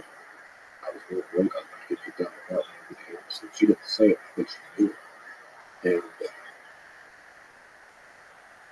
moved in with her. And I got a job. And the job I got, my probation officer, I got a cell phone. I was going through Craigslist. This guy was advertising landscape. Called him up. His name was Dustin. Called him up. He was like, come on in and talk to us. He was running his business in the other. So I'm talking to him for about 20 minutes. He looks at me. He's like, can I ask you a question? I was like, yeah. He's like, are you on a blood or something? I'm like, no, why? He's like, well, you just don't look like the kind of guy that do this. So I told him, this is who I am. So he looks at me like, man, I got to think about that. So he told me going home. I was Friday. Sunday evening, he goes, oh, he's like, if I hire you, will you actually work? I told him, I was like, yes, but if you give me a job, I'll work my ass off. He's like, sure, 6 o'clock. So my job was to push a lawnmower 10 hours a day, 5 days a week for $400 a week. That's how I hit it so hard I would. I'd come in about 9 and pass out. Wake up the next morning. And it got to the point, this dude ended up offering me to come in and help this business. His brother dropped out. At that point, I learned everything on business and everything. He was like, if you'd like to come in, I'll cut you in half. And I was like, that's not possible. I can't do it. I said, wasn't making any money. He didn't pay me anymore until he was able to do it. And I thought I found another job. He was something else. I did a speech. I said, totally start telling the truth about it. This is how I found another job. The guy was offering to pay me $1,500 a week doing the sales for oil rig truck. And I accepted the job. I quit working for Dustin. And the guy, I told him before he even offered me a job, I put him on criminal history because I was required to do that. So I was supposed to start work, but he calls me and tells me he can't hire me. So Dustin's already hired somebody else for it. And I met that guy again. It's important for me to show value in the relationship. Right? So Michelle was only working. I'm like, I got to do something. And I get into my head. I was like, if nothing else, I can just put food in the house. She was only making, I think she I mean, we were headed hard. It was just her working. And nothing else I can put food in the house. And I thought, well, that's so great. Start ordering food. Well, it gets worse than that. He's got 2 sons there. Making clothes. So he starts stealing clothes. It continues like that. I get arrested. I get arrested for food. And the fed him what I was doing. But if he had to fit in the work, if he was coming back to work, that's what I had to make a phone call. And the call him, police station. He shows up with, probation for he had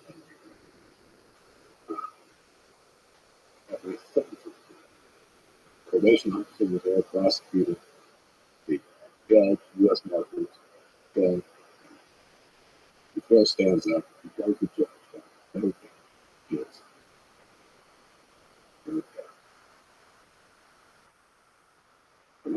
Crime. Probation officer stands up. And he was like, we think Mr. Johnson's a good guy. We think this is a one-time thing. Prosecutor says the same thing. Judge says that's the probation officer stands back up. And he's like, Mr. Johnson, admit the judge, if you can get Mr. Johnson a year today, he can get the good time. He get back to his families. for the judge and mental sentence. They do the so I sort of 10 minutes. They send me back to text. That's where I find out that the show that me before I get she just wanted me to be like that. She stands by me the entire time. I do my 10 months, get out, we get married after that, and make full probation. So I can touch a computer, they tell you that. They're like, inmates, felon, if nothing else, you can sell cars. Well, it turns out you can't. Sell cars if you're a drug dealer. You've got steals all the money and people's information. But no, you can't get a job selling cars. So you can't get a job. Cannot. And to this day, because I know what my perpetrators are. No one can take me to that. I knew I'd go too far at that point, so I took a shot. I was like, let's see what I can do. Found out LinkedIn, reached out to this FBI super cop named Keith from Varsity in Pittsburgh office. He was involved with my arrest, some associates and everything else.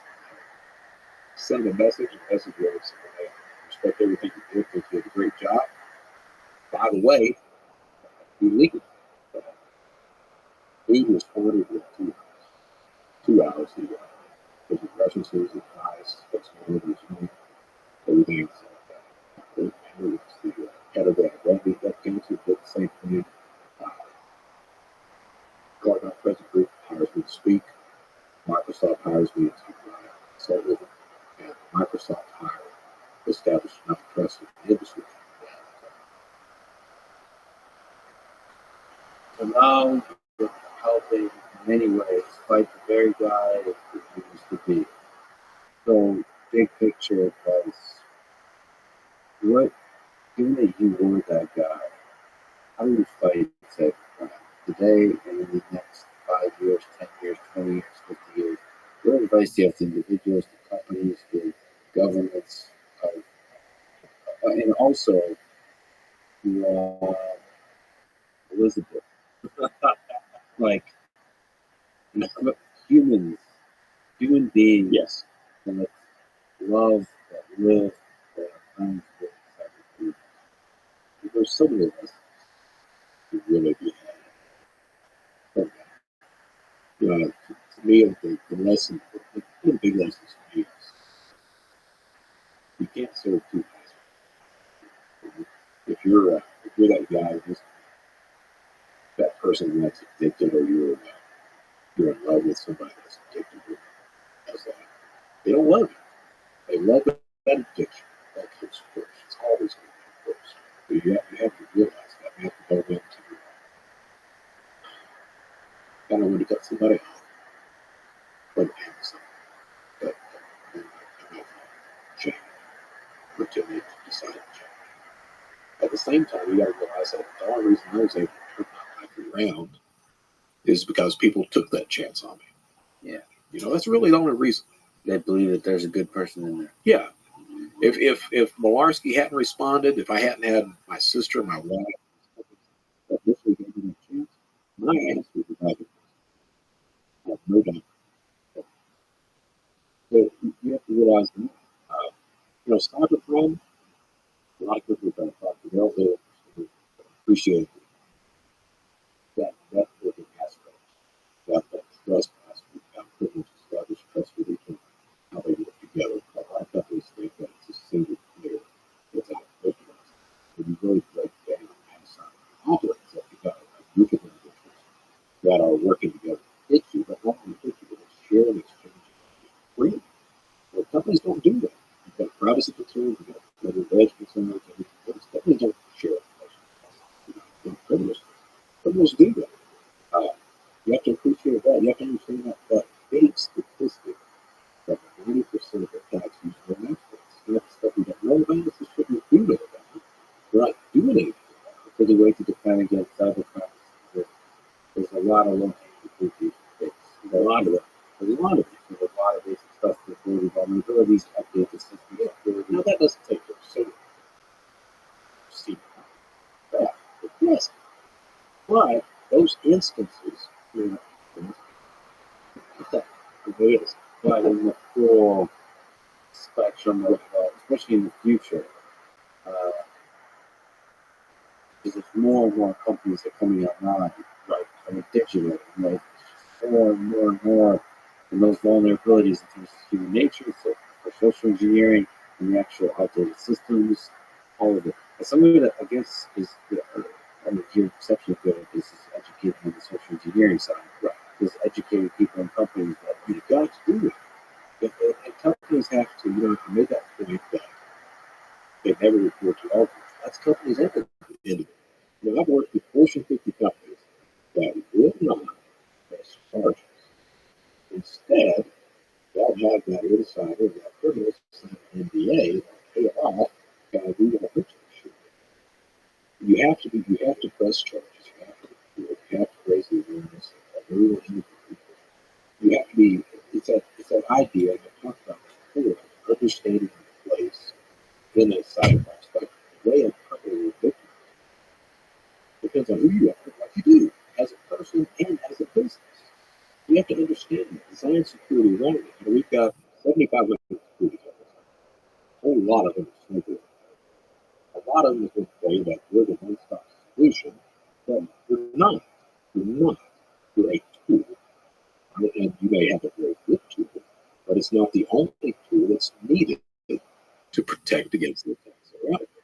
We have to be open and honest about it. Well, I guess defending the defense is not just like one tool. It's a process. With the diversity and just constantly educating people, absolutely the social side, the constantly, because there's so many kind of the attack vectors. Oh, it's the software that you have. If you put that attack surface, we can't play it. It's too damn large. But you can do the best job you can possibly do. But it takes a variety of tools to do that. And the idea, and Arcos is figure out that, but the idea is to pick the cost of fraud so the frauds were so high that they basically target. I guess that's the idea. You have to be not worth time.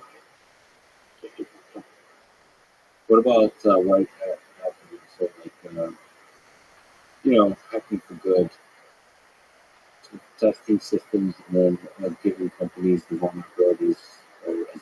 I think it's outstanding. You know, I think the testing I have is outstanding. I truly do. I think that you have to. It has to be tempered with what is reality as well. Though, you know, we've got a whole industry of people trying to sell RFID bots that I don't know many RFID hackers out there. You know, So, some of it's psychological safety blanket that's not actually providing any stuff. By the way, you wrote on LinkedIn the IDP. What is it? Why is it a fraud? I was going down the rabbit hole. I was wondering if you were going to mention that. You know, they lost.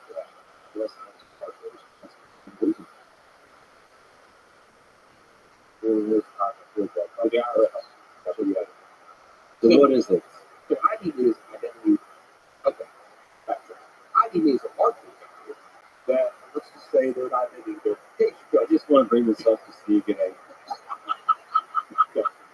I think what my issue, Just so it's a company that's used for authentication by the IRS, I guess. well, IRS, Social Security Administration, via at 1.23 state employment offices, two other states. So I guess the idea is that you will be able to unlock your account or authenticate yourself as a human being by using your face. Okay. Yeah, So private information. they've got a tiered system that you can do. They've got a free system which is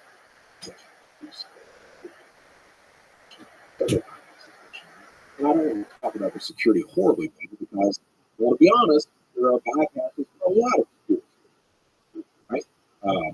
The issue that I have with their policies, question.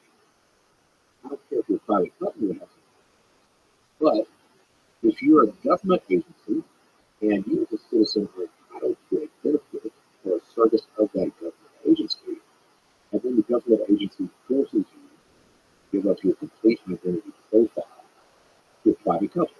And then the private company uses that profile for marketing purposes to further profit things like that. I have a huge issue with that. I don't think there's a private company that does that. I just don't think these things need to be forced into doing that. But the service that they're accountable for. So that's my big issue. So that, I mean, given how much value, how much we talked about value and identity, we don't think that should be handed over. Like, yeah. Who would have thought that Brett Johnson made it to the 5 cent? Here I am. I mean, it's just people don't understand or appreciate the value of who they are. You know, and certainly you've got a host of companies. IDMA is not really good, but you got some of these companies that say, well, we strip out the PII of the individual. We're just using biometrics and precisely those different things like that. That's identity. That is, you can still ping that one individual out of using that information. Stripping out the PII, you can still ping who that individual is. Having worked left front for many years, I'm sure you connected indirectly to a large number of very dangerous people. Directly and indirectly. Yeah. But the network indirectly is even larger, right? Oh yeah. Are you, and I apologize for this question, are you ever worried for your life, for your well-being? Like, you feel like you're always in ways that not that operates in the shadow. You know, like I said, when we started Shadow Crew and started that initial cybercrime investigation, violence wasn't it came in. Now violence is inherent in the system. So being like violence, it's called out. You know, the mob, the mafia, the cartel, the brother. Yeah. Drugs are inherently intertwined with crime. And with that comes a lot of violence. The cartels are the violence that they're good at in the 20th century. We took the technology of the 20th century. Now, Do I worry about that? It's implicated that my family worries about it. I think I may be just too involved to appreciate that type of danger. But my family worries about it. They do. Do I think it's a possibility? I'm the guy that says what has to be said. I've built my trust in this industry by not being scared of calling out companies and individuals, and not being scared of targeting criminals within the groups. your honesty as a human being, emotionally and intellectually, is really refreshing. So it's a gift, and thank you for doing that. Is there advice you could give to young people today about like you broke many rules, all the rules? Some rules should be broken. If you look at somebody young today in high school and college, thinking how they can break the rules legally and live a life that's something you could be really proud of for yourself. Biggest lesson I've learned: you want your life to be one where you're helping people, and that really hit me the first time I walked into the black. So you see the brightest minds in the United States who give up a lot of money as a black man because they believe in helping people. Where I spent a career just hurting and harming individuals, that's a healthy lesson. And I'm glad I'm there. But I would tell people out there, it's fine to want money. It's fine to do that. It's fine to test systems. It's fine to circumvent the rules if you're not breaking the law. It's fine to do all that. I like doing that. All right. But if you've got the mindset, if you can just adhere to the mindset of helping people and not hurting people, I think you'll be all right at the end of the day. What gives you, again, given the job, doing all the things, what gives you about the future? What gives you looking into 5, 10 years, 50 years? I mean, what's the things? If we do, we do all right. We make it out of this century. What do you think would be the future? Well, that's a we got a lot of bad stuff. We got a lot of reasons. That's to the other question.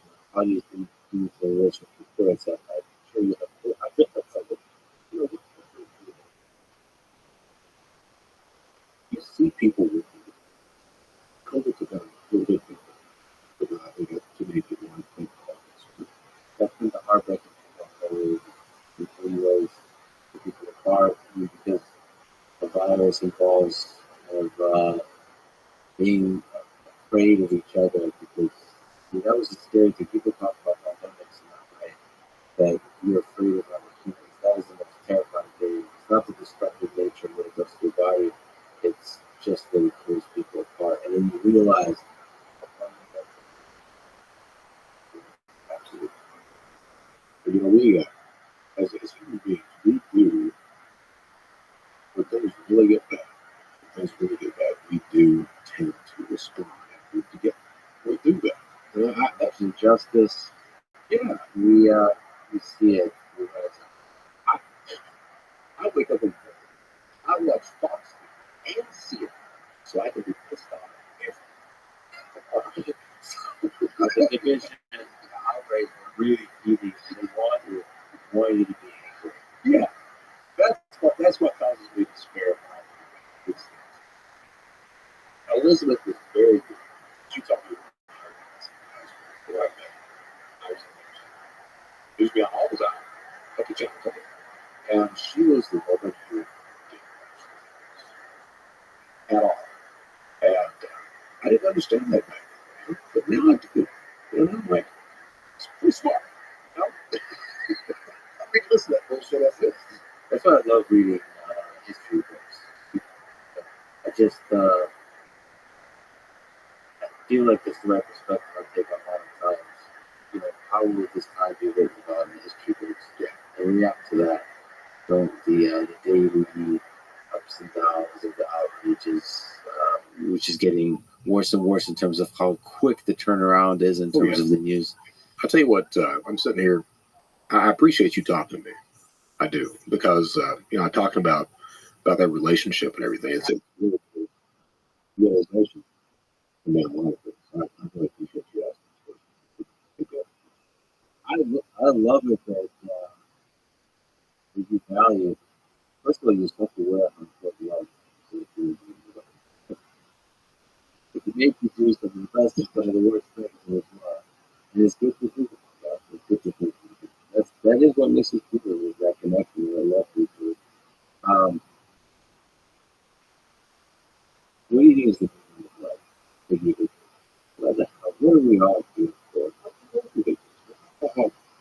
To me, that meaning of life is probably not the rest that we need to help each other. You asked about food, I get to say that. Everybody's worried about themselves. The way you solve that security problem is it's everybody looking out for everyone else. That's how you solve it. And however you take, however journey you take to discover, I mean, for me, we're ready that we can change.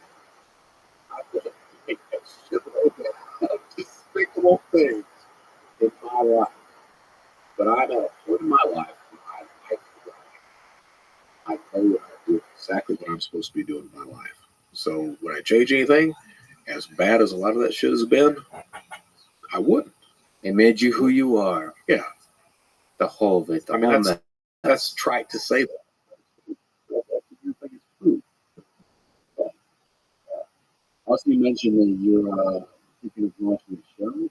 What's it going to be called? Because you've done a couple of podcasts. You're incredibly good at this. Good at this. I'm on a lot of podcasts and everything like that. Hit the plot with a friend of mine, and that ended because of a different opinion. Please ask. One of us was an asshole. Yeah, it may have been me. Yeah. But what I did for the Angry Fish podcast, which that was, to be honest with you, it was completely direct. And with Brett Johnson. So I ended that. The Brett Johnson show is launching. That's the new one. That's the new one. And, what do you think of doing with it? Making a difference. It's going to be talking about sabotage. Interviews. A lot of it's going to be solo. Now, I'm calling it the Brett Johnson show. I mean, because it's what handles talk to criminals and return lives. If it's a show I want to bitch about, yeah, but I can tell you're good at that. I'm a fan already. I'm going to listen. I'm subscribe. You should too. You're launching soon. Next week. Right, really practical being the honesty, the love. I could just see how much of yourself you put out there. One of the best public speakers I've ever heard. Definitely, you should be in a Scorsese film about cybercrime. 100%. I can tell you're a good actor. It makes perfect sense. Anyway, I'm deeply honored that you spent your time with me today. I am too. Thank you. It was amazing. Thanks for listening to this conversation with Brett Johnson. To support this podcast, please check out our sponsors in the description. And now, let me leave you with some words from George R.R. Martin from A Clash of Kings. A good act does not wash out the bad, nor a bad act the good. Each should have its own reward. Thank you for listening, and hope to see you next time.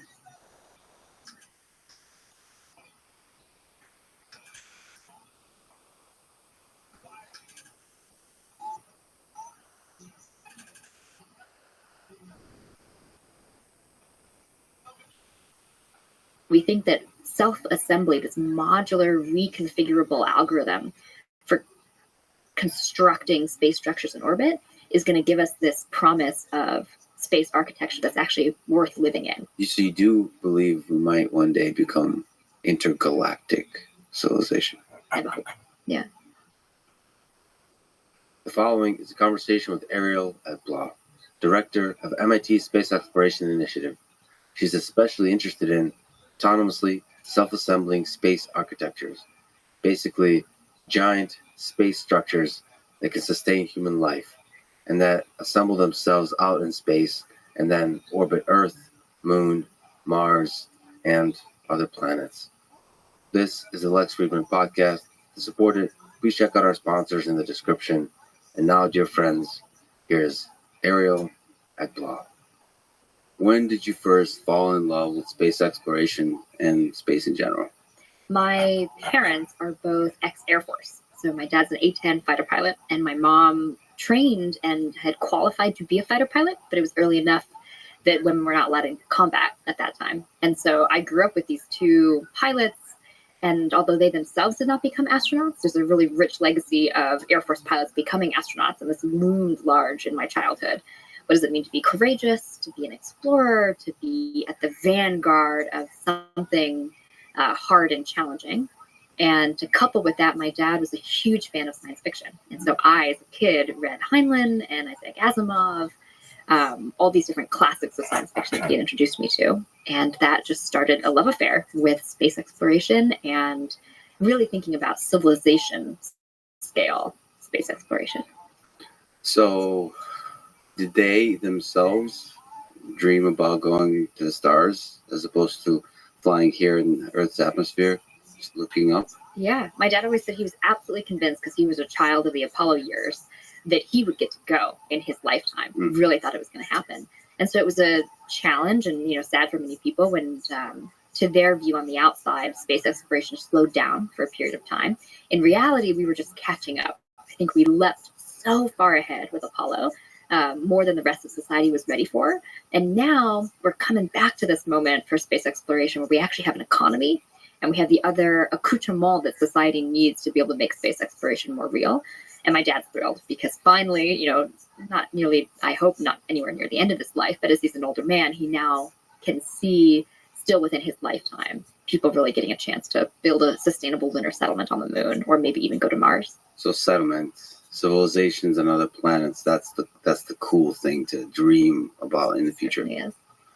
What was the favorite sci-fi authors when you were growing up? Probably Isaac Asimov Foundation trilogy. This is an amazing story of Harry Seldon, this foundation that he forms at different ends of the, well, according to the story, different ends of the universe, and has this interesting focus on society. So it's not just space exploration for the sake of space exploration or novel technology, which is a lot of what I work on day to day at MIT.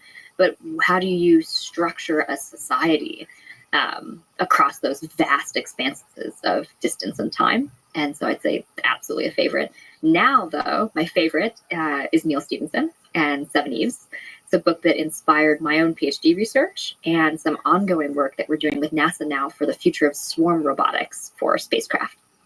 We were saying offline about Neil Stephenson, and because I just recently had a conversation with him, and I said that, not until I was doing research for him that I realized he also had a role to play in Blue Origin. So it's like sci-fi actually having a role to play in the design, engineering, just the implementation of ideas that come kind of percolate up from the sci-fi world and actually become reality. It's kind of a fascinating figure in that way. So do you also think about him beyond just his work in science fiction, but his role in coming up with wild, crazy ideas that actually become reality? Yes, I think it's a great example of this cycle between authors and scientists and engineers, that we can be inspired in one generation by what authors dream up. We build it, we make it a reality, and then that inspires another generation of really wild and crazy thought for science fiction. I think Neil Stephenson does a beautiful job of being what we'd call a hard science fiction author. So it's really grounded in a lot of science, which makes it very compelling for me as a scientist and engineer to read and then be challenged to make that vision a reality.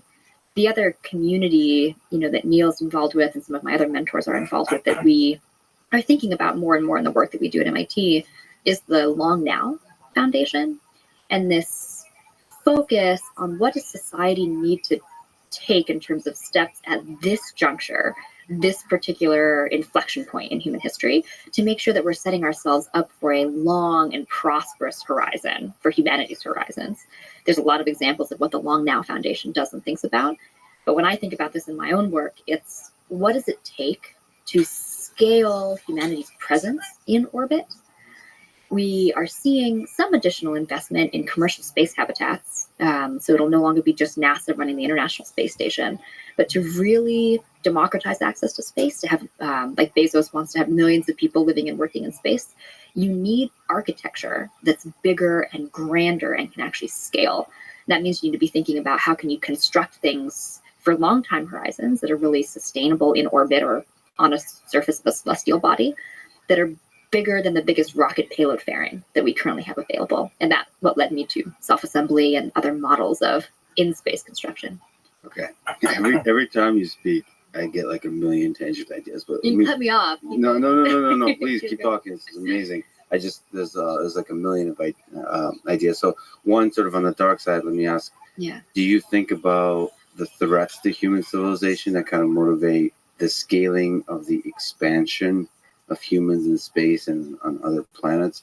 What are you worried about? Nuclear war, pandemics, super intelligent artificial intelligence systems, more not existential crises, but ones that have potentially significant detrimental effects on society, like climate change, those kinds of things. And then there's, of course, the fun asteroid coming out from the darkness and hitting all Earth.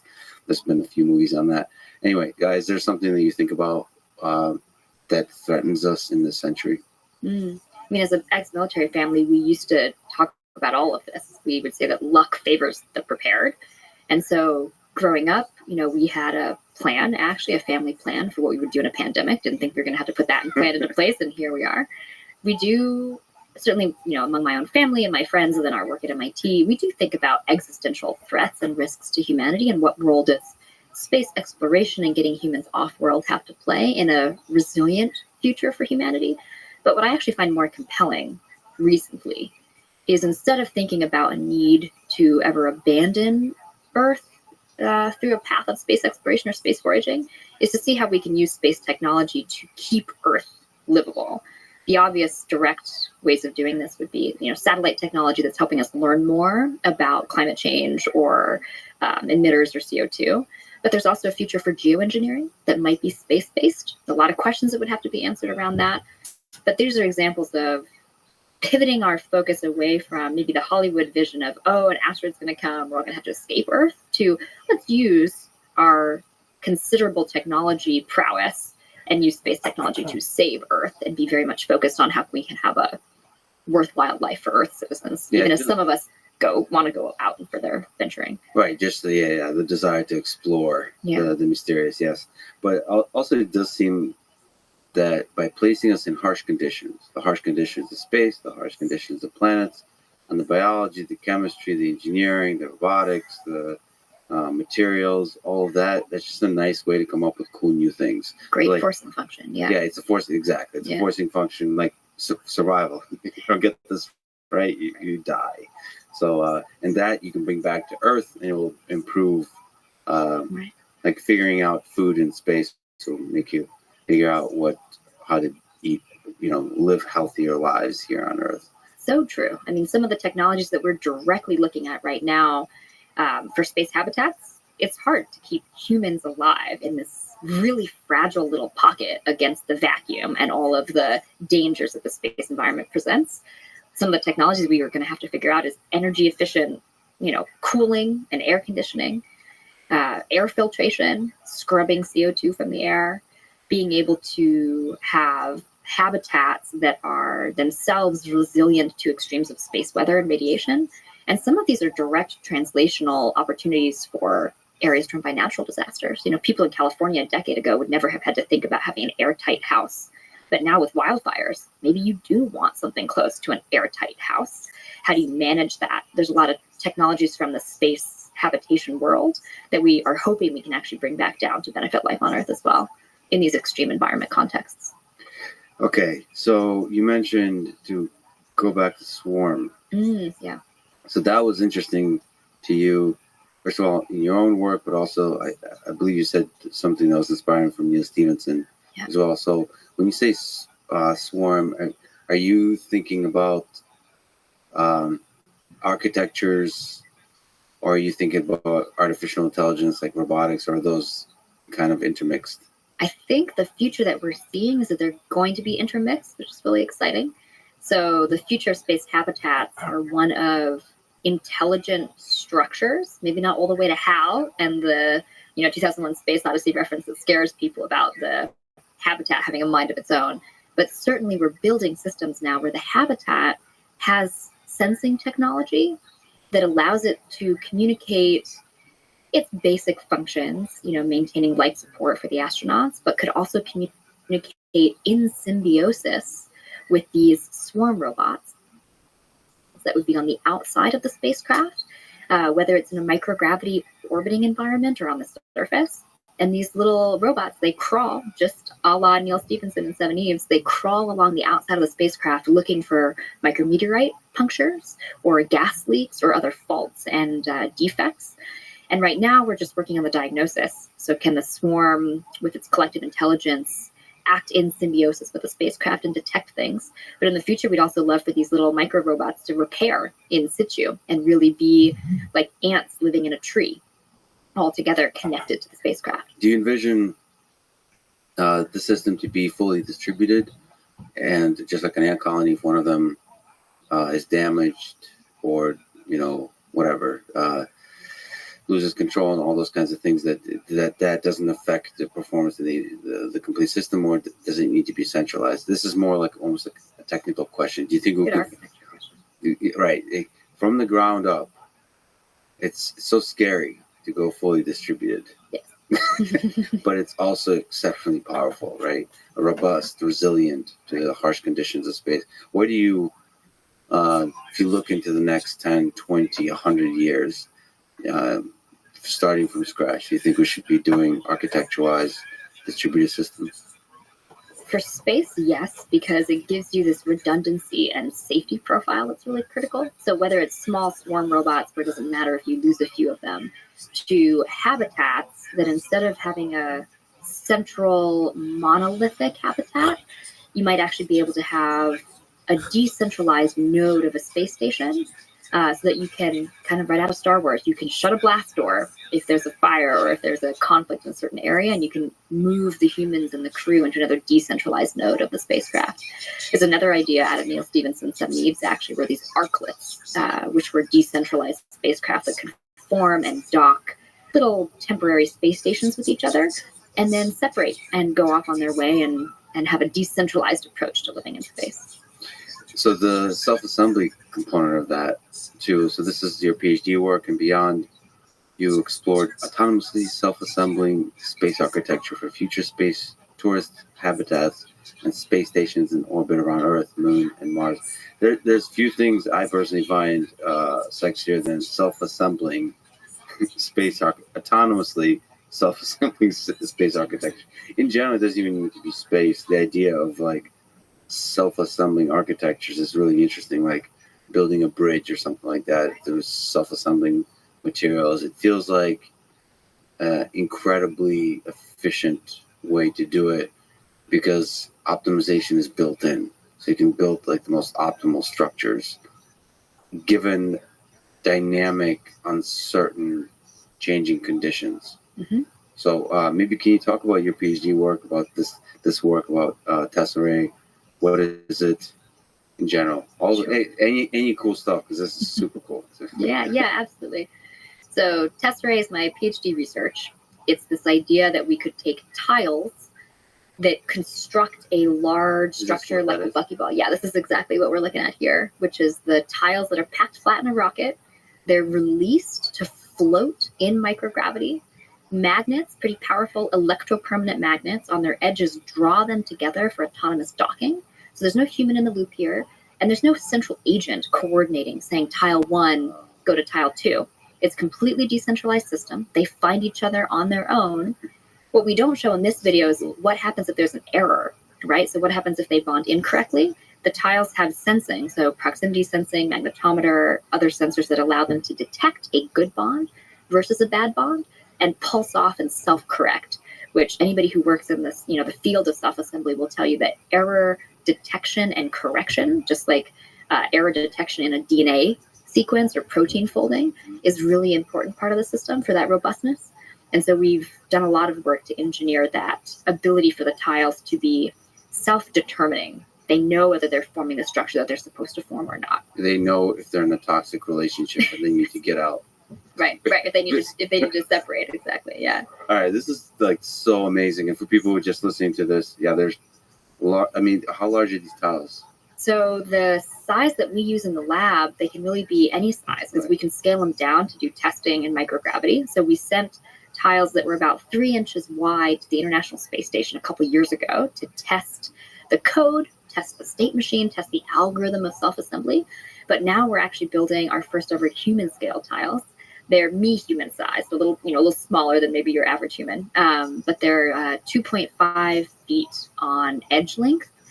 The larger scale that we would love to build in the future would actually be tiles that are big enough to form a buckyball, big open spherical approximation volume, that'd be about 10 meters in diameter, so 30 feet, which is much bigger and grander in terms of open space than any current module on the ISS. And one of the goals of this project was to say, what's the purpose of next generation space architecture? Should it be something that really inspires and delights people? When you float into that space, can you get goosebumps in the way that you do when you walk into a really stunning piece of architecture on Earth? And so we think that self-assembly, this modular, reconfigurable algorithm for constructing space structures in orbit, is going to give us this promise of space architecture that's actually worth living in. I thought you also meant from like outside artistic perspective. Yeah. You see the whole thing. It's just with the aesthetics of it, absolutely. When you like go like into Vegas, whenever you go into a city and it like over the hill appears in front of you, and there's something majestic about seeing like, wow, humans created that. It gives you like hope about like if these a bunch of ants were able to figure out how to build skyscrapers that light up, and in general the design of these tiles and the way you envision it are pretty scalable. Yes. And they're inspired by exactly what you mentioned a moment ago, which is we have these patterns of self-assembly on Earth, and there's a lot of fantastic MIT research that we're building this concept on. So like Daniela Roos at Seasail and Pebbles, taking the power of magnets to create units that are themselves interchangeable, this notion of programmable matter. And so we're interested in going really big with it to build big scale space structures with programmable tiles. But there's also a really fascinating, end of that on the other side of the spectrum, which is how small can you go with matter that's programmable and stacks and builds itself and creates a bridge or something in the future. What do you envision the thing would look like? Like when you imagine a thing far into the future where there's so we're not even thinking about like small space. Well, let's not call them small, but are currently sized space stations. But like something gigantic. What do you envision? Is this something with symmetry, or is this something we can't even come up with yet? Is there beautiful structures that you imagine in your mind? I got 3 candidates that I would love to build. If we're talking about monumental space architecture, one is, what does a space cathedral look like? It can be a secular cathedral. It doesn't necessarily have to be about religion, but that notion of long sight lines, inspiring, stunning architecture when you go in. And you can imagine floating, instead of being on the ground and only looking up, in space, you could be in a central node, and each direction you look at, all the cardinal directions, are spires going off in a really large and long way. So that's concept number 1.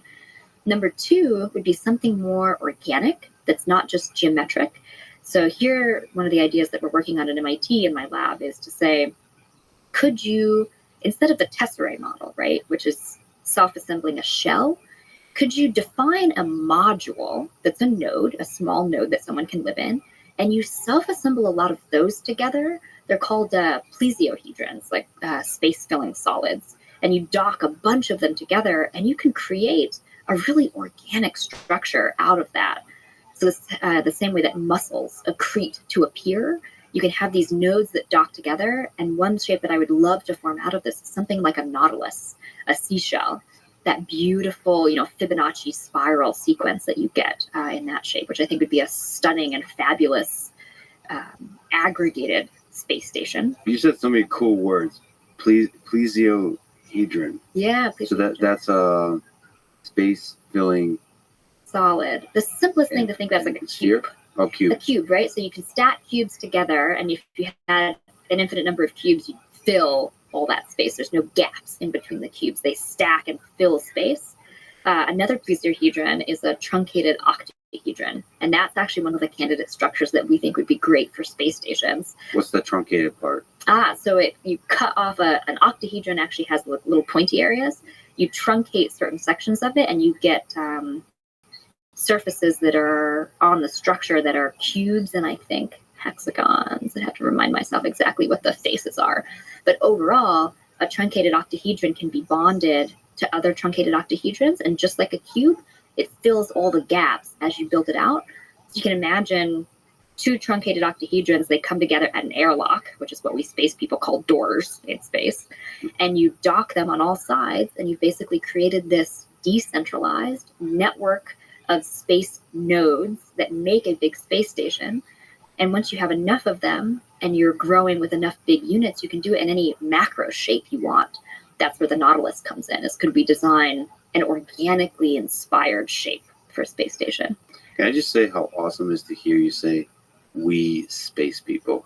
I know you meant people that are doing research on space exploration, space technology, but it also made me think of a future. There's Earth people, and there's those space people, and then I'd love to unite those two. Yeah, no, for sure, for sure. But like, it's like New Yorkers and like Texans or something like that. Yeah, of course, you live for a time in New York, and then you go up to Boston, but for a time you're the space people. Well, I know those space people. They're kind of wild up there. Let's see how that dynamic evolves. Yeah, exactly. Yeah. There's that culture. Culture forms, and I would love to see what kind of culture once you have sort of more and more civilians. I mean, there's a human. I mean, I love psychology and sociology, and I'll maybe ask you about that too, which is like the dynamic between humans. You have to kind of start considering that. Yeah. You start spending more and more time up in space, and start sending civilians, start sending bigger and bigger groups of people, and then of course the beautiful and the ugly emerges from the human nature that we haven't been able to escape up to this point.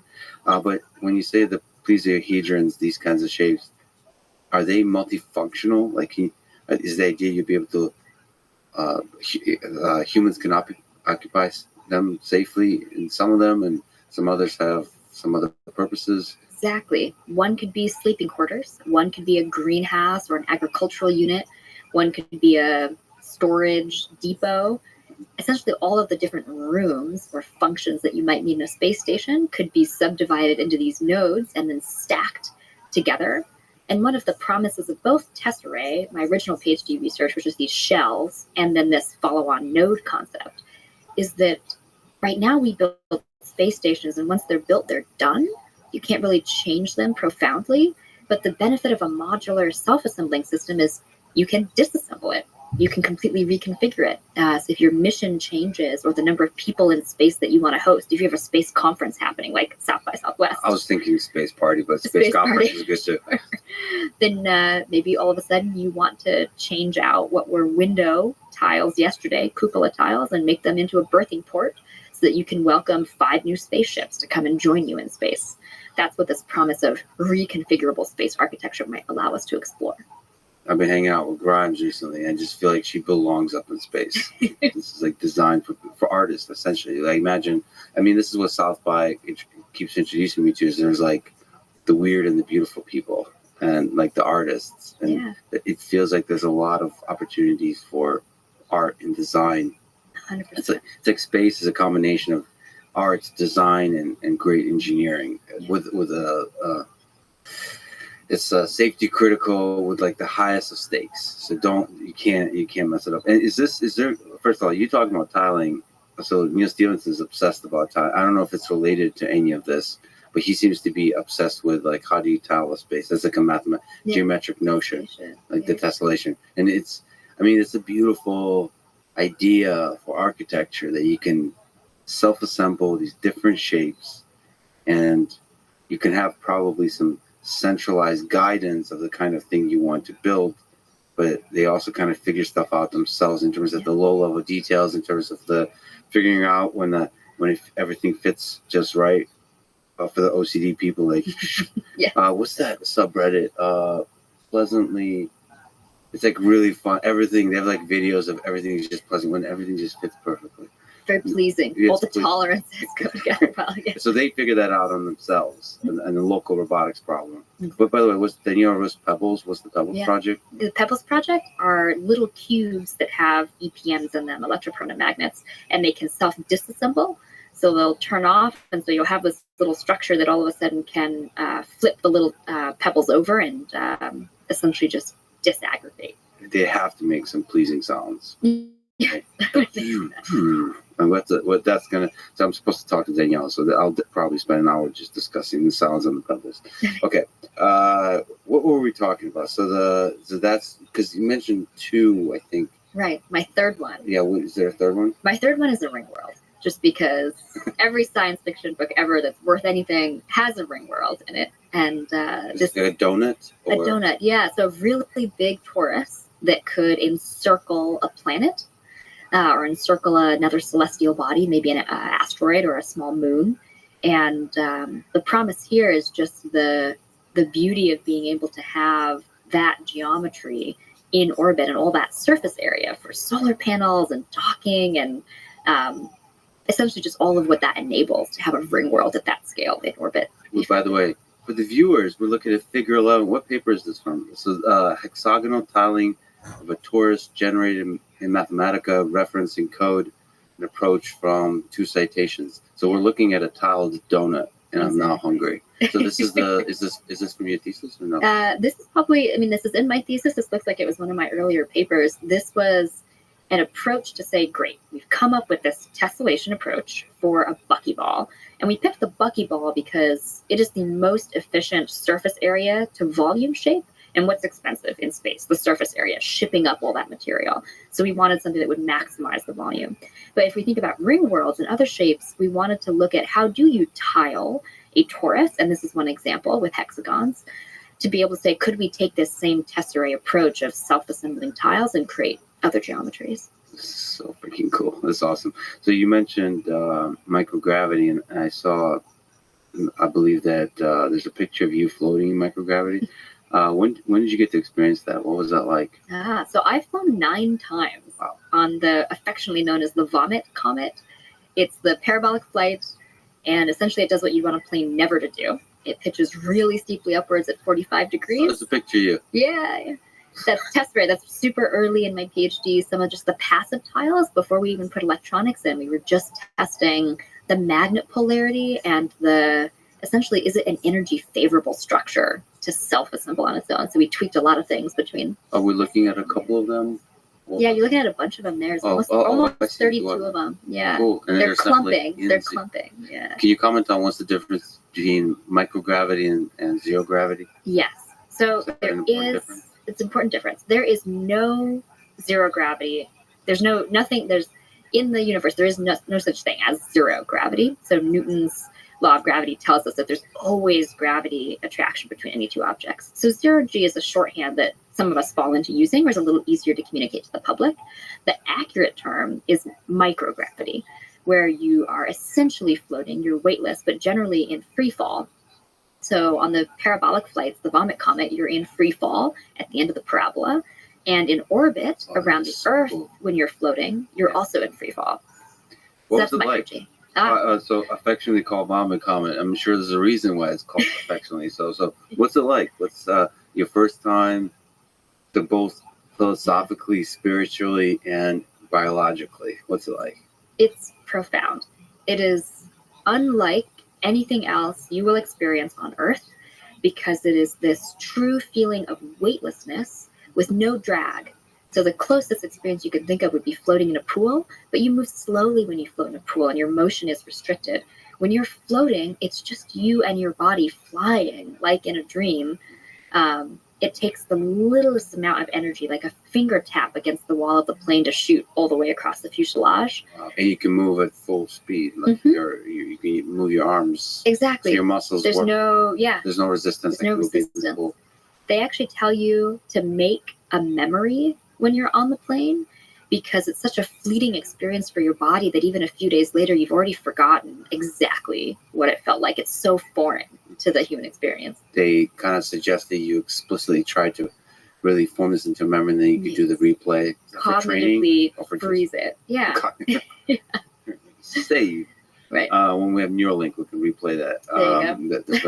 That memory. So in terms of how much stress it has on your body, is it biologically stressful?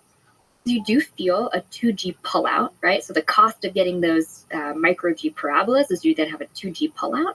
And that's hard. You have to train for it. If you move your neck too quickly on that 2G pullout, you can strain muscles. But I wouldn't say that it's actually a profound, tough thing on the body. It's really just an incredibly novel experience. And when you're in orbit and you're not having to go through the ups and downs of the parabolic plane, there's a real grace and elegance. And you see the astronauts learn to operate in this completely new environment. What are some interesting differences between the parabolic plane and when you're actually going up in orbit? Is it that with orbit you can look out and see that blue little planet of ours? You can see the blue marble, the stunning overview effect, which is something I hope to see one day.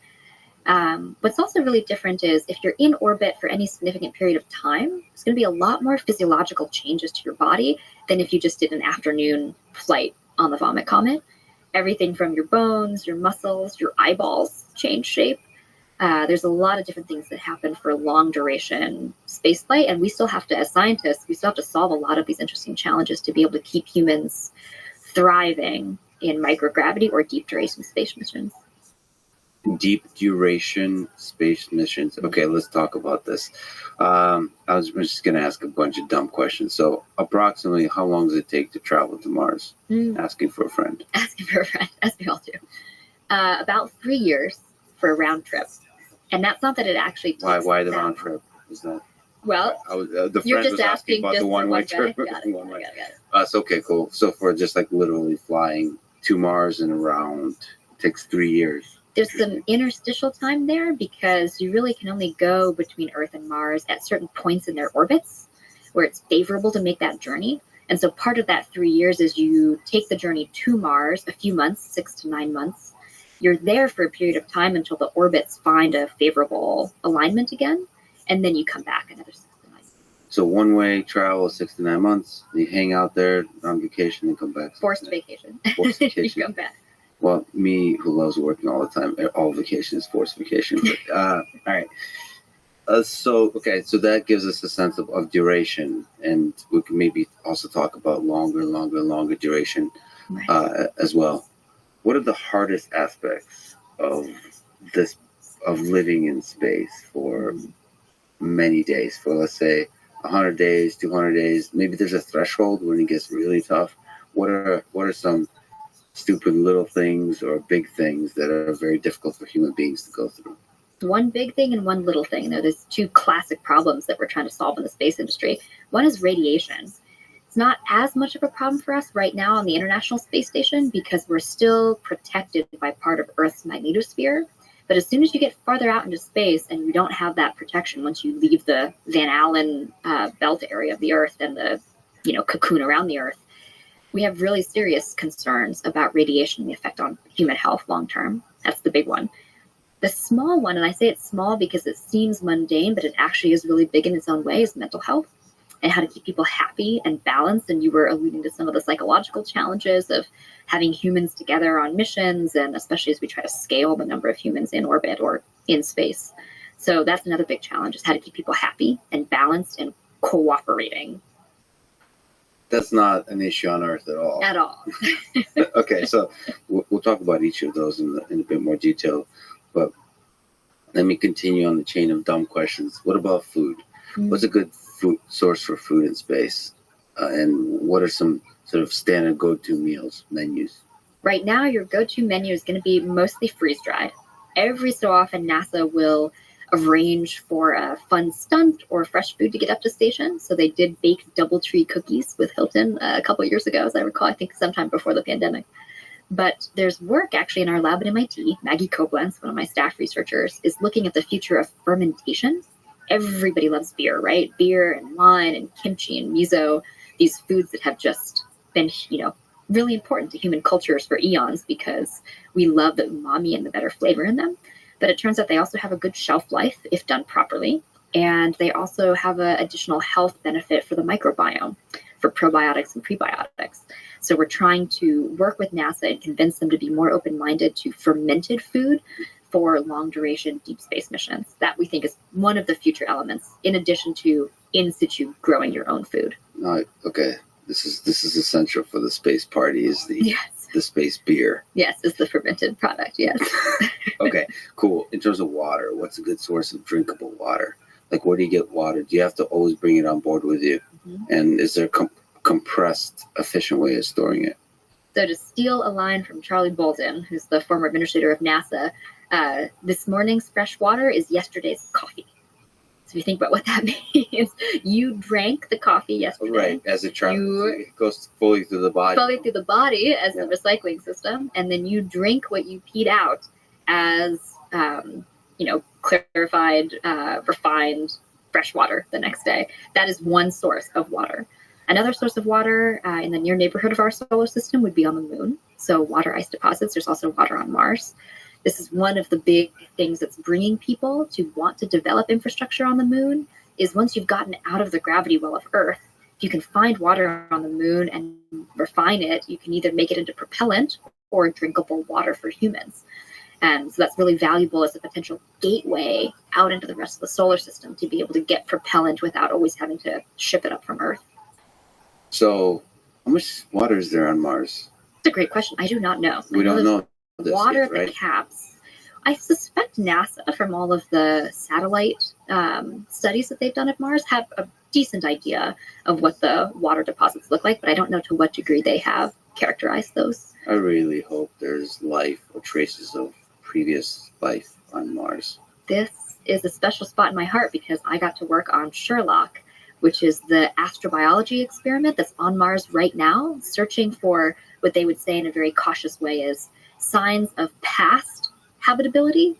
They want to be careful not to get people overly excited and say we're searching for signs of life. They're searching to see if there would have been organics on the surface of Mars or water in certain areas that would have allowed for life to flourish. And I really love this prospect. I do think within our lifetimes, we'll get a better answer about finding life in our solar system, if it's there. If not on Mars, maybe Europa, one of the icy worlds. So you like astrobiology? I do. This is part of the. It's not just about human biology. It's also other extraterrestrial alien biology. Search for life in the universe. Okay. Yeah. Does that scare you or excite you? It excites me. Profoundly excites that there's me. other alien civilizations potentially very different than our own. I think there's got to be some humility there, and certainly from science fiction, we have plenty of reasons to fear that outcome as well. But I do think as a scientist, it would be profoundly exciting if we were to find life, especially in the near neighborhood of our solar system. Right now, we would expect it to be most likely microbial life, but we have a real serious challenge in astrobiology, which is it may not even be carbon-based life. Right. And all of our detectors, we only know to look for DNA or RNA. How would you even build a detector to look for silicon-based life or different molecules than what we know to be the fundamental molecules for life? And then you mentioned offline Sarah Walker. I mean, the question that she's obsessed with is even just defining life. What is life? To look outside the carbon base. I mean, to look outside of basically anything we can even imagine chemically. To look outside of any kind of notions that we think of as biology. Yeah, it's really weird. So you now get into this land of like complexity of measuring, like how many assembly steps it takes to build that thing, Right. and Right. maybe dynamic movement or some maintenance of some kind of membrane structures. Like we don't even know like which properties life should have, Right. whether it should be able to reproduce and all those kinds of things or pass information, genetic type of information. We don't know, and it's so humbling.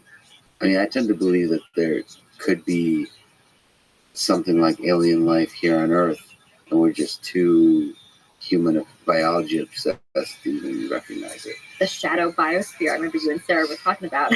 I mean, that's like, speaking of beer, I mean, that's something I wanted to make sure in all of science to shake ourselves out of, like, remind ourselves constantly how little we know, because it might be right in front of our nose. Like, I wouldn't be surprised if like trees are like orders of magnitude more intelligent than humans. They're just operating at a much slower scale, and they're like talking shit about us the whole time. Like about silly humans that take everything seriously, and we start all kinds of nuclear wars, and we quarrel, and we tweet about it, but the trees are always there, just watching us silly humans. Like the ants in Lord of the Rings. Exactly. So, I mean, I don't know. I mean, obviously, I'm joking on that one, but there could be stuff like that. Well, let me ask you the Drake equation, the big the question. How many? Like, obviously, nobody knows, but what's your gut? What's your hope as a scientist, as a human? How many alien civilizations are out there? As a ex-physicist, I'm now much more on the aerospace engineering side for space architecture, but as an ex-physicist, I hope it is prolific. I think the challenge is if it's as prolific as we would hope, if there are many, many, many civilizations, then the question is, where are they? Why haven't we heard from them?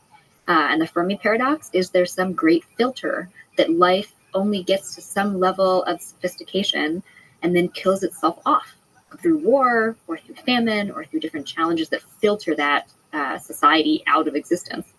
And it would be an interesting question to try to understand, if the universe was teeming with life, why haven't we found it or heard from it yet, to our knowledge? Yeah, I personally believe that it's teeming with life. And you're right. I think that's a really useful, productive engineering and scientific question of what kind of great filter can just be destroying all that life or preventing it from just constantly talking to us, silly descendants of apes.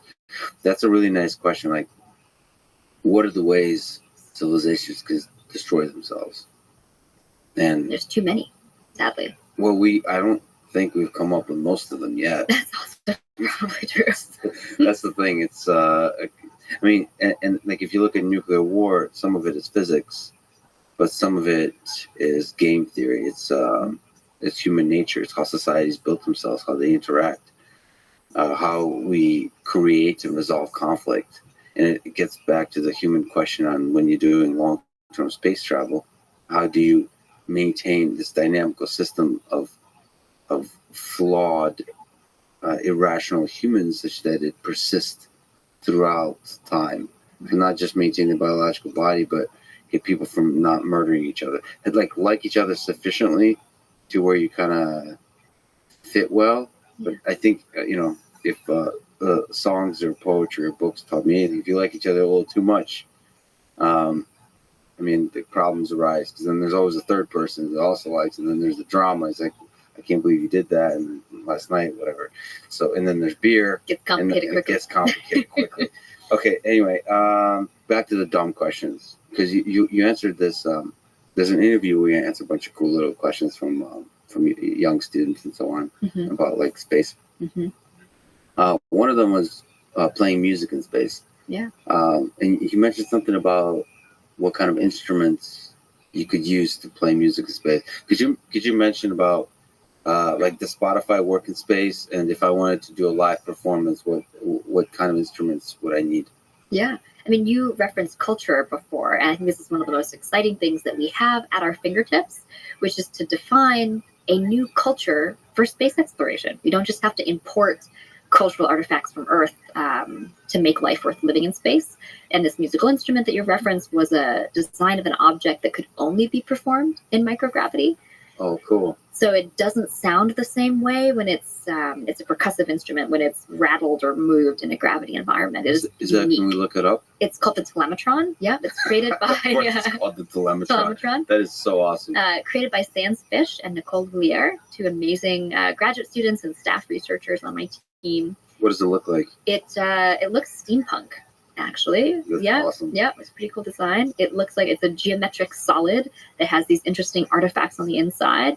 And it has a lot of sensors, actually, additionally on the inside, like IMUs, inertial measurement sensors, that allow it to detect when it's floating and when it's not floating, and provides this really kind of ethereal, they later sonify it, so they use electronic music to turn it into a symphony or turn it into a piece. And yeah, this is the object, the telemetron. How does the human interact with it? By tossing it. So it's an interactive musical instrument. It actually requires another partner. So the idea was that it's something like a dance, or just like something like a choreography in space. Got it. And speaking of which, you also talked about sports and like ball sports, like playing soccer. So So you mentioned that. So your muscles can move at full speed, and then if you push off the wall lightly, you fly across, zoom across. So how does the physics of that work? Or can you still play soccer, for example, in space? You can, but one of the most intuitive things that we all learn as babies, right, is whenever you throw something, if I was going to toss something to you, I toss it up because I know that it has to compensate for the fact that Keplerian arc is going to draw it down. The equations of motion are going to draw it down. In space, I would just shoot something directly towards you. So like straight line of sight. And so that would be very different for any type of ball sport, is to retrain your human mind to have that as your intuitive arc of motion or lack of arc. From your experience, from understanding how astronauts get adjusted to this stuff, how long does it take to adjust to the physics of this world, this other world? So even after one or two parabolic flights, you can gain a certain facility with moving in that environment. I think most astronauts would say maybe several days on station or a week on station, and their brain flips. It's amazing, the plasticity of the human brain and how quickly they are able to adapt. And so pretty quickly they become creatures of this new environment. Okay, so that's cool. It's creating a little bit of an experience. What about if you go for more than 100 days, for 1 year, for 2 years, for 3 years? Yeah. What challenges start to emerge in that case? So Scott Kelly wrote this amazing book after he spent a year in space, and he's a twin. It's absolutely fantastic that NASA got to do a twin study. It's perfect. So he wrote a lot about his experience on the health side of what changed. Things like bone density, muscle atrophy, eyesight changing because the shape of your eyeball changes, which changes your lens, which changes how you see. If we're then thinking about the challenges between a year and 3 years, especially if we're doing that 3-year trip to Mars for your friend you asked earlier, then you have to think about nutrition. And so how are you keeping all of these different needs for your body alive? How are you protecting astronauts against radiation? Either having some type of a shell on the spacecraft, which is expensive because it's heavy. If it's something like lead, a really effective radiation shell, it's going to be a lot of mass. Or is there a pill that could be taken to try to make you less in danger of some of the radiation effects. A lot of this has not yet been answered, but radiation is a really significant challenge for that 3-year journey. And what are the negative effects of radiation on the human body out in space? A higher likelihood to develop cancer at a younger age. So you'd probably be able to get there and get back, but you'd find yourself in the same way if you were exposed to significant radiation on Earth, you'd find significant bad health effects as you age. What do you think about like decades? Do you think about decades?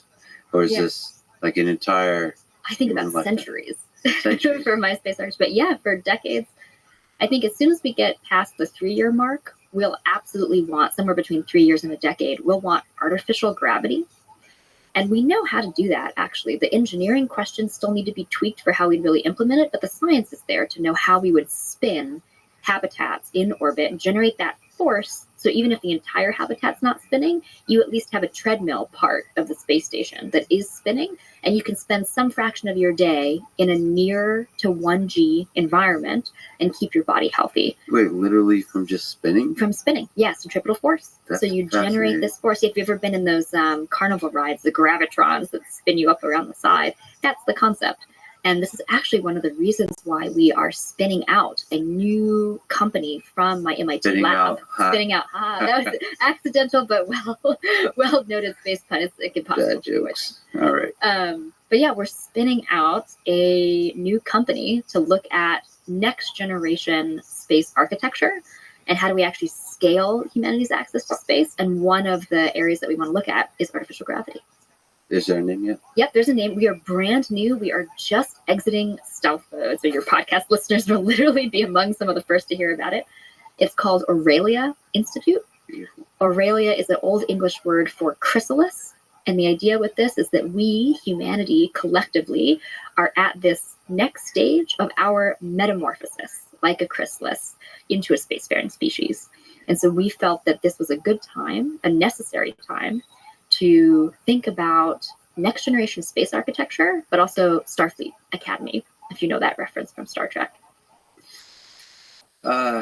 Yes. So let me ask a silly sounding, ridiculous sounding, but probably extremely important question. Mm-hmm. Sex in space, including intercourse, conception, procreation, birth, like being a parent, like raising a baby. So basically from birth, well, from the before the birth part, like the birds and the bees and stuff, and then the whole thing. How complicated is that? I remember looking at the... Thank you. I remember looking at this exact Wikipedia page, actually, and I remember being the Wikipedia page is sex in space, and fascinating how difficult of an engineering problem the whole thing is.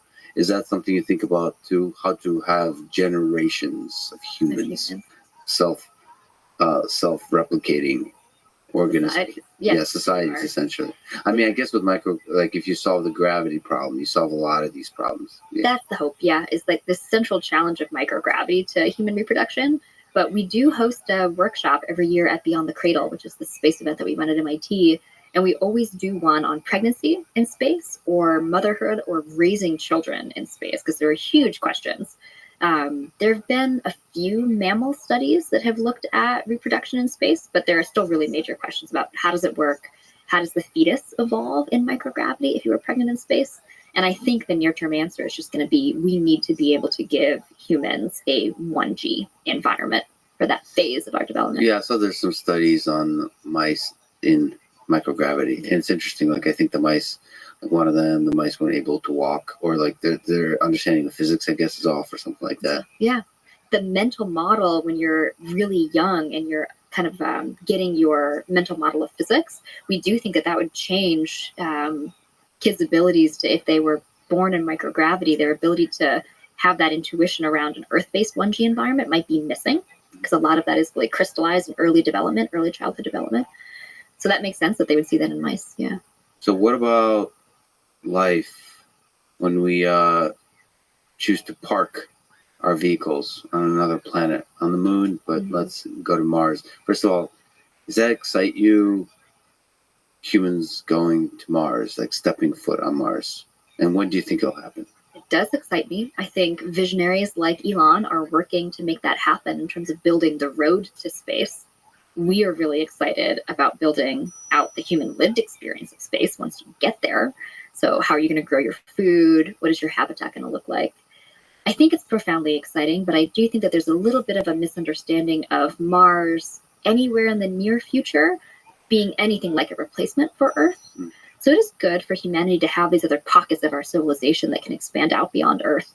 But Mars is not, in its current state, a good home for humanity.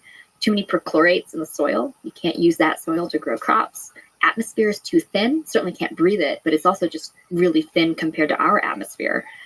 A lot of different challenges that would have to be fundamentally changed on that planet to make it a good home for a large human civilization.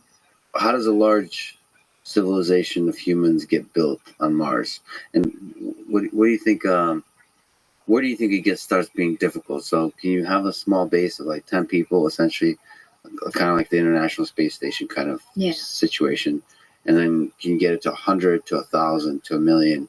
Are there some interesting challenges there that worry you? Saying that Mars is just not a good backup at this time for Earth. I think small outposts, absolutely, like McMurdo, right? So we have these models of really extreme environments on Earth and Antarctica, for example, where humans have been able to go and make a sustainable settlement. McMurdo style life on Mars, probably feasible in the 2030s. So we want to send the first human missions to Mars, and maybe as early as the end of this decade, more likely early 2030s. Moving anywhere beyond that in terms of a place where like an entire human life would be lived, where it's not just you go for a 3-month deployment and you come back, that is actually the big challenge line. It's just saying, is there enough technological sophistication that can be brought that far out into space? If you imagine your electronics break, there's no Radio Shack. This dates me a little bit that my mind jumps to Radio Shack, but there's no supply chains on Mars that can supply the level of technological sophistication for all the products that we rely on day-to-day life. So you'd be going back to actually a very simple existence, more like pioneer life out west in the story of the US, for example. And I think that the future of larger scale gatherings of humans in in space is actually going to be in microgravity, floating space cities, not so much trying to establish settlements on the surface. So you think sort of a significant engineering investment in terms of our efforts and money should be on large spaceships that perhaps are doing this kind of self-assembly, all these kinds of things, and doing an orbit, maybe building a giant donut around the planet over time. Yeah, that is the goal. And I think the current political climate is such that you can't get the $1 trillion investment to start from scratch and build the sci-fi megastructure.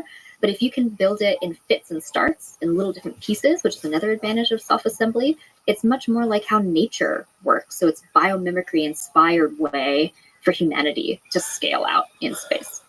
And whether it's out in space or on Mars, the idea that sort of two people fall in love, they have sex, a child is born, and then that couple has to teach that child that that they came from Earth. I just love the idea that somebody's born on Mars or out in space, and you have to be like that. This is not actually like the original home. Right. Just them looking at Earth and being like, "This is where we came from."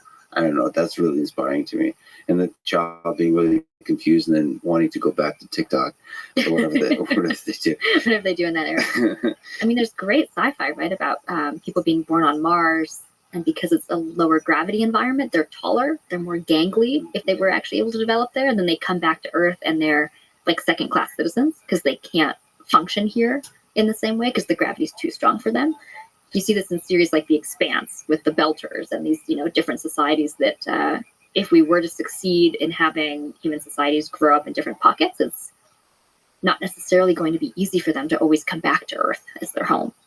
Yeah, different cultures form, which is the positive way of phrasing it, but it's also this human history teaches us that we like to form the other. Yeah. So there's this kind of conflict that naturally emerges.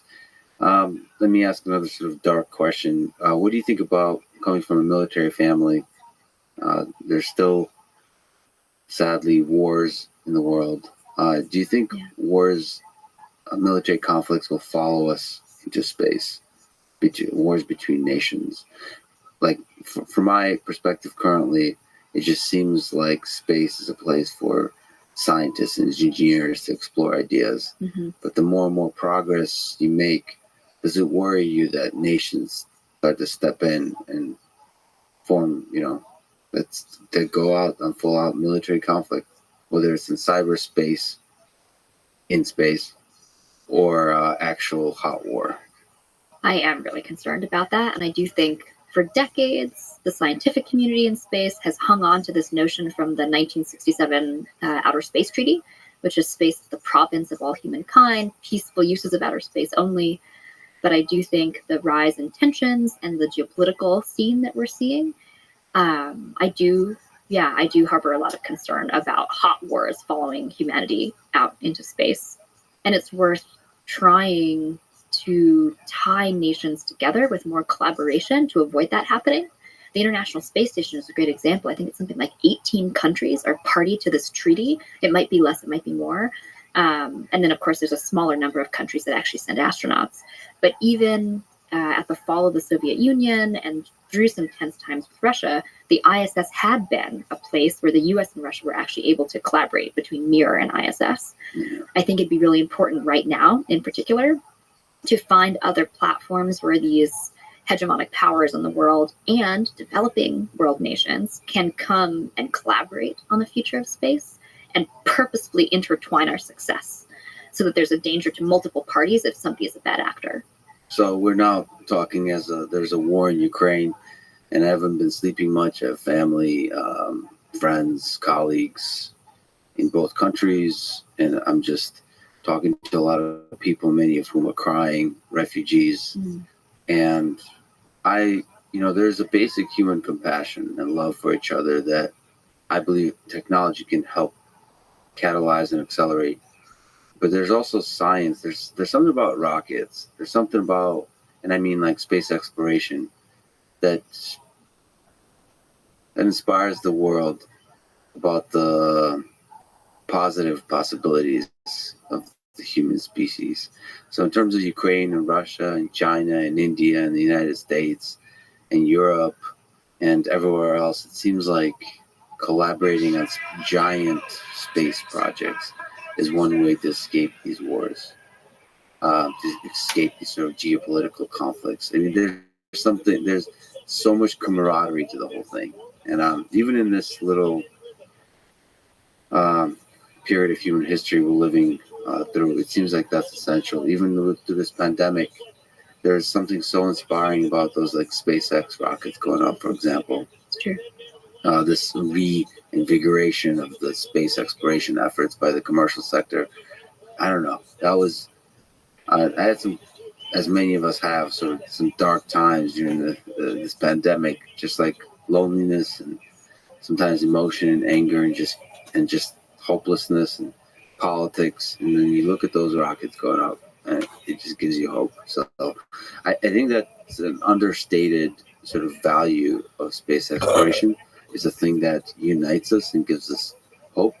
Obviously, it also inspires young generations and young minds to also contribute in not necessarily in space exploration, but in all of science and literature and poetry. There's something about when you look up to the stars that makes you dream. Very true. And so that's a really good reason to sort of invest in this, whether it's building giant mega structure, which is so freaking cool, but also colonizing Mars. Yeah, it's something to look forward to.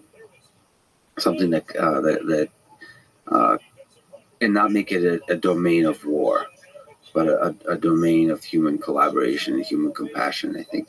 Yeah. You're the founder and director of the MIT Space Exploration Initiative.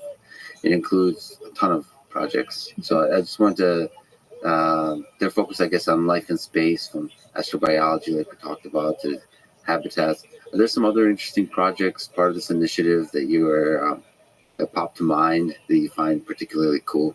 Absolutely. One is the future of in-space manufacturing. So if we're going to build large-scale space structures, yes, it's great to ship them up from Earth and self-assemble them. But what about extrusion in orbit? It's one of the best technologies to leverage in microgravity, because you can extrude a particularly long beam that would sag in a normal gravity environment, but might be able to become the basis of a truss or a large-scale space structure. So we're doing miniature tests of extrusion and are excited to fly this on the International Space Station in a few months. We are working on swarm robots. We have just announced, actually, MIT's return to the moon. So my organization is leading this mission for MIT, going back to the surface of the moon as early as the end of this year, 2022, maybe early 2023, and trying to take data from our research payloads at this historic South Pole site where NASA's supposed to send the first humans back on the Artemis 3 mission. So our hope is to directly support that human mission with our data. How does that connect to the swarm aspects? Does it connect? Yeah. So we're actually going to fly one of the little astro ants. That's the current plan. Nice. One of the little swarm robots on the top of a rover. That's part of the mission. Ant riding a rover? Yes, an ant, exactly. An ant riding a rover. That rover gets packed in a lander. That lander gets packed in a SpaceX rocket. So it's a whole nesting dolls situation. Yes, yeah, okay, exactly. So this one, a swarm of one? Swarm of one, exactly. We're testing out. It's a tech demonstration mission, not a true swarm. Yeah, there they are. Those are the astro ants.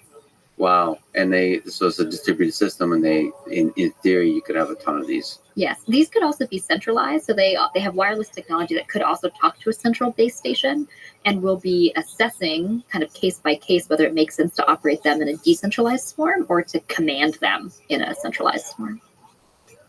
Each robot is equipped with 4 magnetic wheels, which enable the robot to attach to any magnetic surface. They can operate basically in any environment. We tested the mobility of all robots on different materials in a microgravity environment. On the Vomit Comet, prior to going to the moon. That must look so cool. So they're basically moving along different like metallic surfaces. Yeah, exactly. It's interesting when you just a minute ago talking about the reflection of how space can be so aspirational and so uniting. There's a great quote from Bill Anders from the Apollo 8 mission to the moon, which is it's the Earthrise photo that was taken where you see the Earth coming up over the horizon of the moon. And the quote is something along the lines of, we came all the way to discover the moon, and what we really discovered was the Earth. This really powerful image looking back. And so we're also trying to think for our lunar mission, we realized we're a very privileged group at MIT to get the opportunity to do this. How could we bring humanity along with us? And so one of the things we're still testing out, I don't know if we're going to be able to swing it, would be to do something like a Twitch plays Pokemon, but with the robot. So let a lot of people on Earth actually control the robot, or at least benefit from the data that we're gathering and try to release the data openly. So we're exploring a couple different ideas for how do we engage more people in this mission. That would be surreal to be able to interact in some way with the thing that another connection. I think about artificial intelligence, it's like building robots. It's a mirror for humans. It makes us like wonder about like what is intelligence, what is consciousness, and what is actually valuable about human beings. When AI system learns that they can threaten humans, you start to let go of this idea that you just rush it because of intelligence. It's something else. So maybe the flame of human consciousness. It's the capacity to feel deeply. Somehow AI can. You mentioned HAL 9000. With these swarm bots crawling on the surface of your cocoon in space. Right. I mean, all right. Let me steel man the HAL 9000 perspective. Okay. The poor guy just wanted to maintain the mission, and the astronauts were. I mean, I don't know if people often talk about that, but like doctors have to make difficult decisions too. When there's limited resources, you actually do have to sacrifice human life often because you have to make decisions. Right. And I think Hal was probably making that kind of decision about what's more important, the lives of individual astronauts or the mission. And I feel like AI, when other humans will need to make these And it also feels like AI systems will need to make quick decisions. I don't know. I guess my question is about greater and greater collective intelligence. Like systems. Do you worry about that? What is the right way to sort of solve this problem between the human and the do you think about this kind of stuff? Or are they sufficiently dumb now, the robots, that that's not yet on the horizon? I think it should be on the horizon. Always going to have these things early because we made a lot of technical design decisions at this phase working with swarm robots that it would be better to have thought about some of these questions early in the life cycle of the project. There is a real interest in NASA right now thinking about the future of human-robot interaction, HRI, and what is the right synergy in terms of level of control for the human versus level of dependence or control for the robot. And we're beginning to test out more of these scenarios. For example, the Gateway space station, which is meant to be in orbit around the moon as a staging base for the surface operations, is meant to be able to function autonomously with no humans in it for months at a time, because they think it's going to be seasonal. They think we might not be constantly staffing it. So this will be a really great test of, I don't know that anybody's yet worried about HAL 9000 evolving, but certainly just the robustness of some of these AI systems that might be asked to autonomously maintain the station while the humans are away. Or detection algorithms that are going to say, if you had a human pilot, they might see debris in orbit and steer around it. There'll be a lot of autonomous navigation that has to happen. That'll be one of the early test beds where we'll start to get a little bit closer to that future. Well, the HRI component is really interesting to me, especially when the I includes like almost friendship, because like people don't realize this. I think that we humans long for connection, and when you have even a basic interaction that's just like supposed to be just like serving you or something, you still project. It's still a source of meaning and connection. Mm-hmm. And so you do have to think about that. I mean, HAL 9000, the movie maybe doesn't portray it that way, but I'm sure there's a relationship there between the astronauts and the robot. Yeah. Especially when you have greater and greater level of intelligence. Maybe that addresses the happiness question too. Yeah. I think there's a great book by Kate Darling, who's one of my colleagues at MIT. Yeah, she's amazing. She's already been on this podcast, but we talk all the time, and we're supposed to talk, and we've been missing each other, and we're gonna make it happen soon. Yeah. Come down to Texas, Kate. All right. Anyway, yeah, she's amazing. She has this book. Her whole work is about this connection with robots. Yeah. This beautiful connection that we have with robots. But I think it's greater and greater importance when it's out in space, because it could help alleviate some of the loneliness. Right. One of the projects in the book that I gave you, which is this catalog of the projects that we've worked on over the last 5 years, is this social robot that was developed at the Media Lab. And one of the first years in 2017 that we flew a zero-G flight, we took the social robot along and tried to do a little bit of a very scaled down human study to look at these questions, because you do imagine that we would form a real bond with the social robots that might be not just serving us on a mission, but really be our teammates on a future mission. And I do think that could have a powerful role in the mental health and just the stability of a crew, is to have some other robot friends come along. By the way, the book you mentioned is Into the Anthropocosmos, a whole space catalog from the space catalog. Get that reference. Yeah, so call out to Earth catalog, a whole space catalog from the MIT Space Exploration Initiative. What about the happiness? You said that that's one of the problems of when you're out in space. How do you keep humans happy? Again, asking for a friend. Yeah. I mean, one of the big challenges is you can't just open a window or walk out a door and blow off steam, right? You can't just go somewhere to clear your head.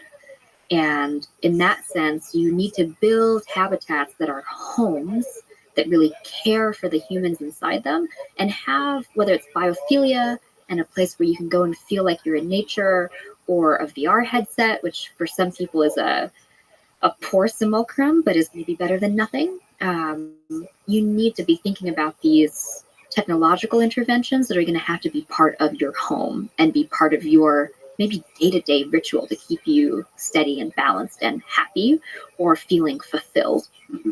What about other humans? Relationship with other humans? Yeah. Do those get weird when you get past a certain number of humans?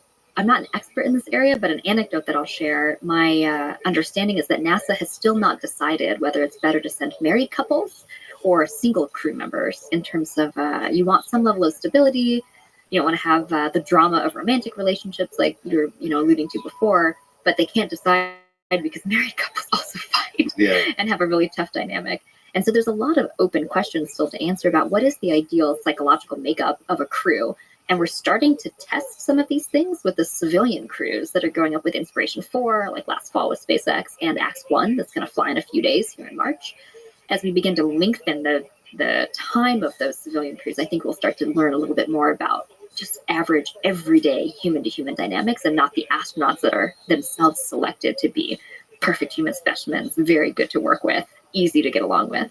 I wish you collected more data about this pandemic because I feel like it's a good, rough simulation of what it'd be out in space. A lot of people were in lockdown, some married couples.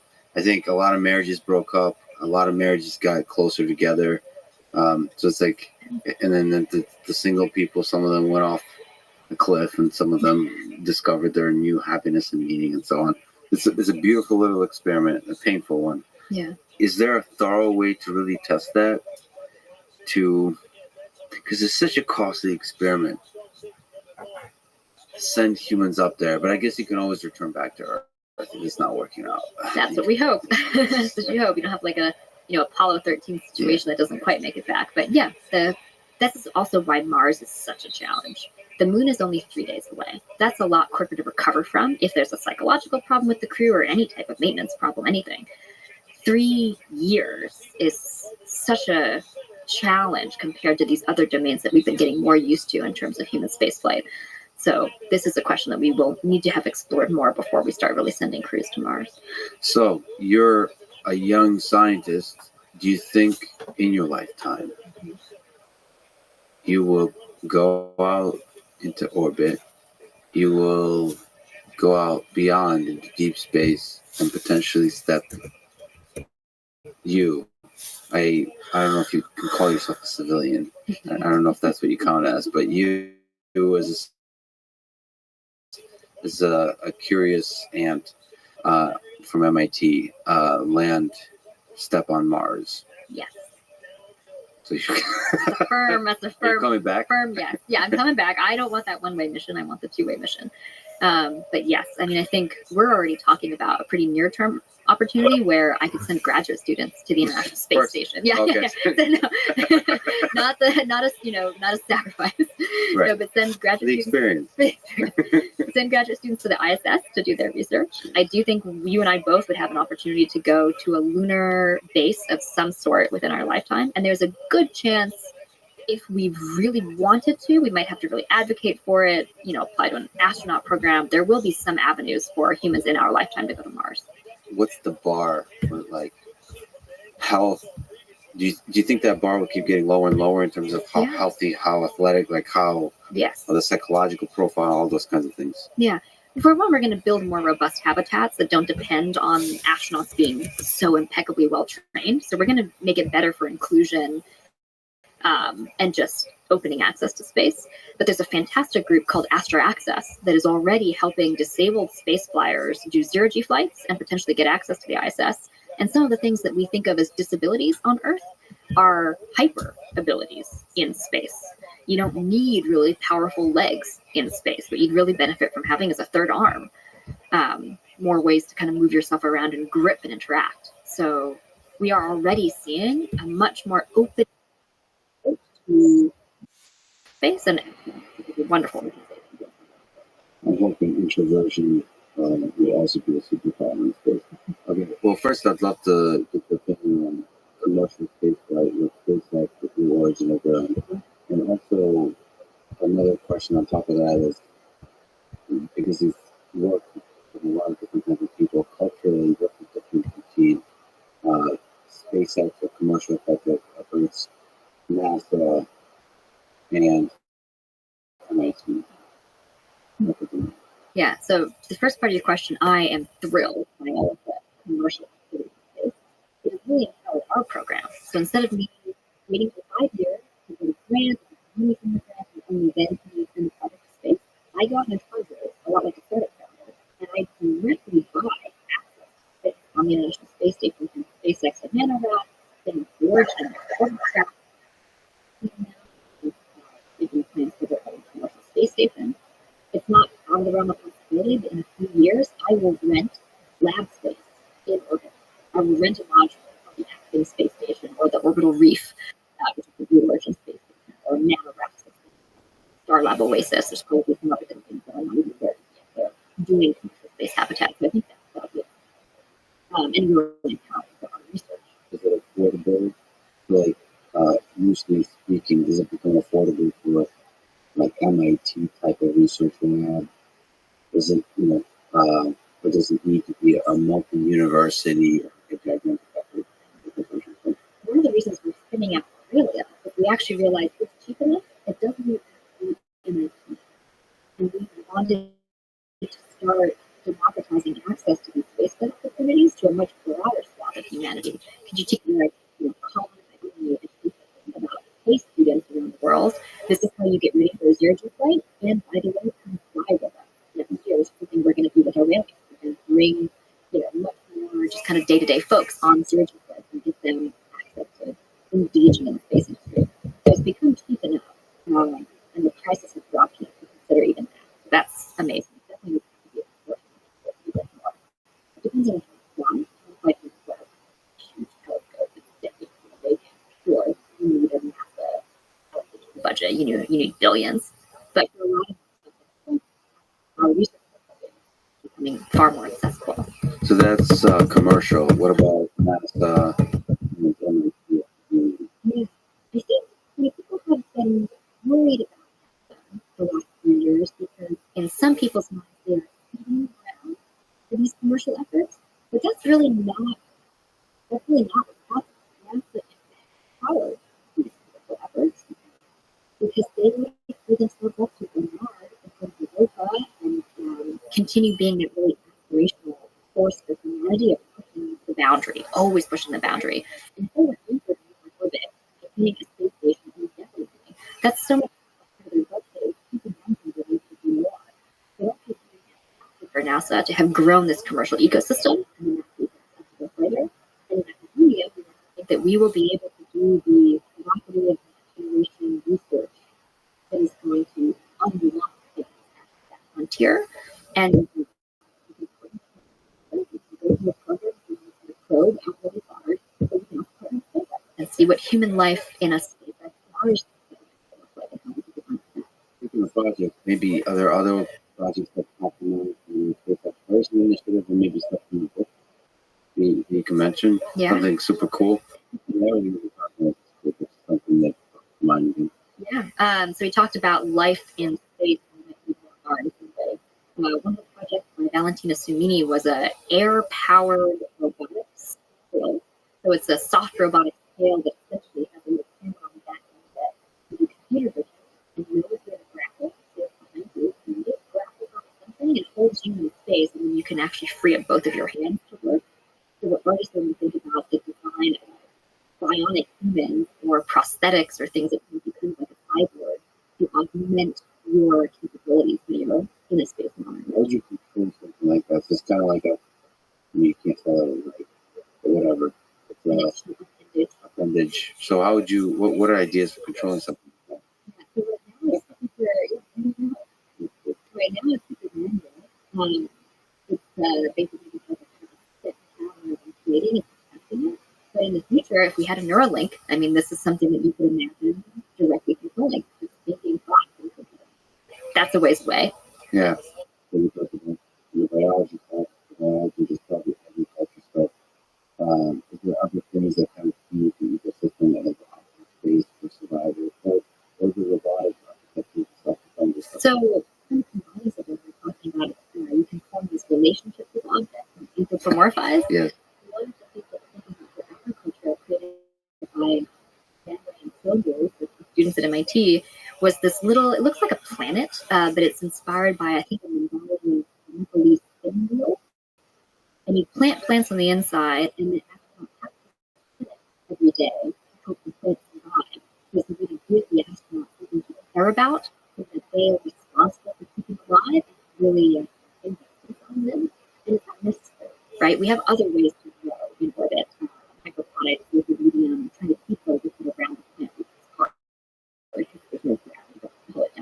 the direction. But what I loved about this project was they said, sure, we have ways that the plants can grow on their own, but the astronauts might want to care for it in the same way that we have little plants that can just be important to our cool plant friends. So yeah, so there's agrifuge. That's a really model of spinning manually. I guess that of getting researchers and bees. Well, I get to think of the time with Mr. Munoz, and he's very stressed. I spoke to him about Starship Congress and the community effort. What do you think about that? To get out? Like, are we humans going to be this? I don't know. It seems like it's an engineering problem, it's a scientific problem, but it's also just a motivation problem in the species. And you need to have superstar researchers and the best people in the world, inspire them, starting from a young age. It's like you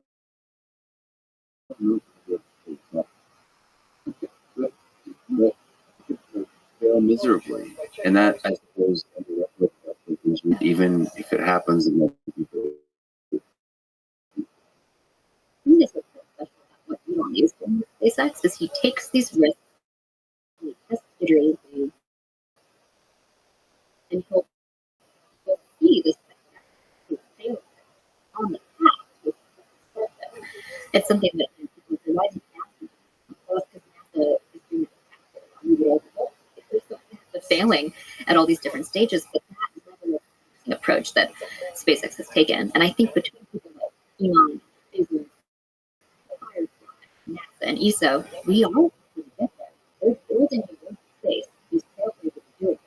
And now part of the challenge is to get the rest of the public understand what's happening.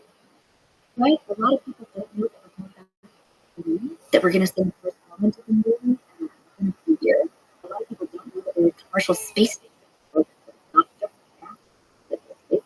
So we have a big challenge to get more educated and involved to get all of it. Well, a lot of that is also thinking about the things that does. I think extremely well with social media is for getting people excited. I think that actually this helps out in terms of social media.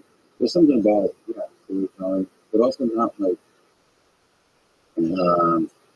like authentic and just real and raw and a lot of things about humor, fun, and so all of those things.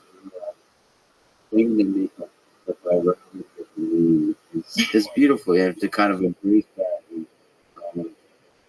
to me, it's kind of I create that. I talked to a bunch of CEOs and so on. It's just like there's a constant right through this press conference thing when the final product is ready and produced, as opposed to the draw that you just showed off. Yeah. It's something that I think that I do by nature.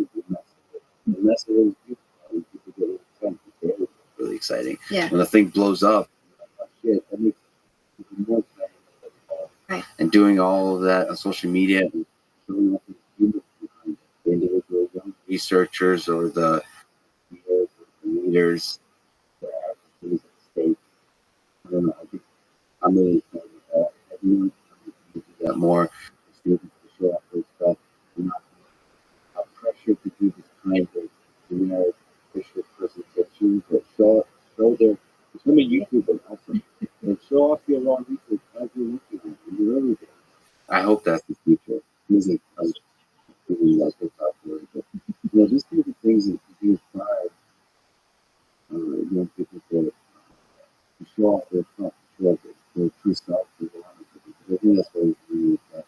I think that will inspire people that have secret to do these things. I couldn't agree more, and I think that's why we need a real life Starship Academy right now. It was the place where the space cadets got to go to learn about how to engage in the future of life in space, and we can do it in a much better way. There are a bunch of groups that traditionally haven't thought that they could engage in aerospace, whether it's because you were told you had to be into math and science, lawyers. We need skilled artists like Brian, right? We need really creative, profoundly interesting people to want to see themselves in that future. I think it's a big challenge in space, and we should also do more diversity, equity, and inclusion, and show a broader swath that there's a future for them in this space exploration. Push back on one thing. We don't need space. It's a joke. We do. Let me ask a bigger picture. What is the most beautiful idea to you about space exploration? Whether it's the engineering, the biology, the science, the inspiration, the human happiness, or aliens? I don't know. What do you think inspires you today in terms of the thinking? As a physicist, what I always found so profound is just that at really, really small scales, like particle physics, and really, really big scales, like astrophysics, there are similarities in the way that those systems behave and look, and there's a certain beautiful symmetry in the universe, which is kind of waiting for us to tie together the physics to understand it. That is something that just really captivates me, and I would love